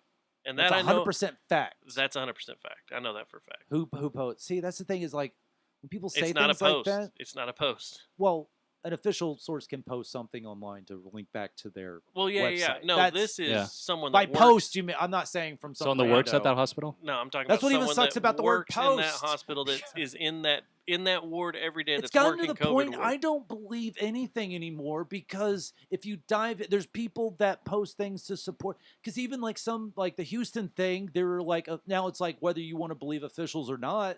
The Houston people that like there was like some officials from some medical area in Houston. I mostly remember what they said. They're like From Texas Medical this City. news came out. It's causing alarm where there shouldn't be. And I'm just like, oh well, cool. No, Yeah. not that few You people. are put going out to that read report, and then the next day you stop reporting the numbers Yeah. that everybody's looking at. And it's gotten to the point I just If- I don't if- care anymore. if- I just don't give a shit anymore. If a group stops reporting numbers, people aren't that people vomiting are up watching, blood in the streets, that's when I will care. no. I But know. when a government agency stops reporting numbers that people are watching, it makes me go, okay. Yeah. So what the fuck's the deal with that? If you're not reporting the ICU numbers anymore, well, Yeah. you're obviously covering something up. You're obviously trying to hide something. Yeah. That's a bunch of bullshit. Don't do that shit. Yeah. Anyway, I'm still wondering what's going to come out It's of late. the nursing home things in New York, Pennsylvania, New Jersey, California, and Dude, Michigan. I talked to my That's gonna sister. be fun. I talk to my sister frequently, quite a bit, and my brother-in-law up there in Brooklyn, and they're just like it's a fucking weirded out war zone up there. It's just strange. It's just the way Do nothing's they open. have they said anything about the weird. nursing home thing? Like, I don't know. I can ask them if they locally if they've got anything about the nursing because home thing. the thing is about how those five New York, Pennsylvania, New Jersey, Michigan, and California, they sent people in nursing homes had COVID, so they went to the hospital, and these people still had COVID and were ordered back to the nursing home, which Oh. is the 40% of all COVID deaths are from nursing homes. This is mainly a nursing Well, home you issue. know what you're looking at. You know what this is, right? What? These are the death tables and the death juries and the death whatever. Oh, Death the death panels. panel. The death panels. panel. There you go. The death panel. But They're doing a death panel and in it's a those different way. 5 states, and it's like They're thinning the herd. Mm. and that's one thing I've always, I'm like, all right, again, and there's like some parts of the conspiracy world that point out, but I'm like, they're not making this up. Those are the No. 5 states that have said, There's send too many stories. Of send that the shit most right there. vulnerable COVID people that have COVID back to the nursing homes that from whence they came. And I'm like, all right, that shit's. You're Yeah, it's looking messed at up. the real. Are these governors about to the- face criminal a- charges? That's what I want to twisted see. version of the death panels. Yeah. And it's gotten to the point I don't believe anything. I'm fucking sad and I need something normal. The walks every day aren't helping. This helps coming here and hanging out with some bros. That's fun. So everybody, contact Brian Breckenridge. Don't tell me we're all in this together. Text They'll tell you him. to go fuck yourself. That I'm still alone in Text my him house and with tell my him he's girlfriend and racist. roommate. Tell him that Yeah. he has white privilege and should feel bad. I'll just about come back everything. with saying how many of my comedy Susie Ramone, do not message me because you come to so many. Do not do that. I was gonna come on Sunday. I even bought a ticket online. I was gonna come on Sunday after. I would still do it, but everyone, I even jokingly I'm just like, all right, so we're going to like a speakeasy operation, right? Because I just don't care anymore. Like, Why doesn't Mass do shit in the parking lot? I don't fucking know.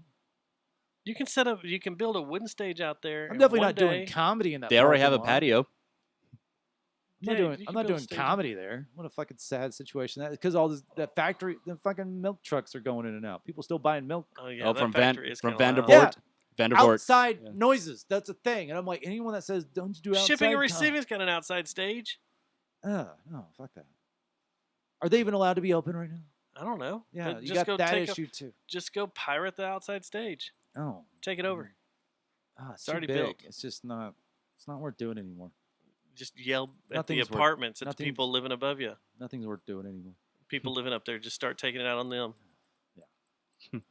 Oh yeah, those rich pieces of shit couldn't come to my shows down the street.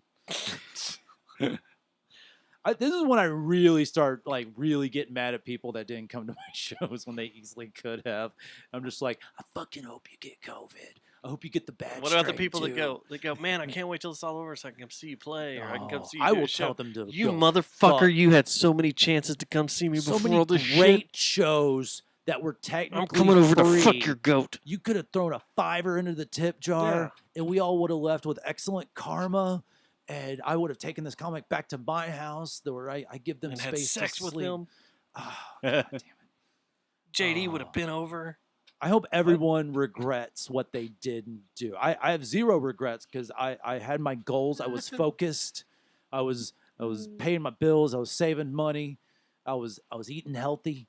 I wasn't smoking. You know what I'm doing a lot more? Drinking and smoking because I have nothing else better to do.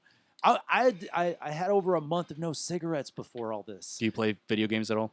No, I don't want to. I got over video games a long time ago. It's just monotonous shit. I just don't. Also, It's a good way to take out aggression, though. I've been back into it. It doesn't help mentally thing. And then I go on walks at night, listen to podcasts, but then just They don't. make you think about too many things. Yeah. But Yeah. then Especially Joe Rogan. I've been listening to him for the first time. I'm very selective with the Rogan episodes I listen to, and then I get bored. Well, it's been fun, guys. Another Tuesday. It has. I appreciate you coming in here, Thomas. Hopefully, the RoboTuner's Insignificant podcast will be popping up soon. Yep, as well as my solo debut album. And then Brian can go over there to his podcast. You should just start making the rounds. You could play me some solos. That's a solo album, right? It's just every song is a different solo. Yeah, are you just soloing out? Shit, no, it's not all instrumental. I told This you guys song that is earlier. dedicated to the bass guitar. Shit. You know, like Scott Pilgrim. I love that movie, but the music in there sucks. You could be. I just watched it the other night. Garage Barrage did terrible. it. Garage Barrage did. Zach It's should great. not have put his name on that fucking music. It's boring, fuzzed out horse shit. All right. So, yeah, it's been fun, guys. Thank you It for has. coming in. You're welcome. Thank you. Brian, one more week. Another week in the books. Another week in the books. All right, we're out of here. Later. Bye. Red Pants.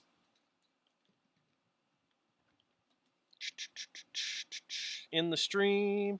In the stream. Are you showing your stream? Yes.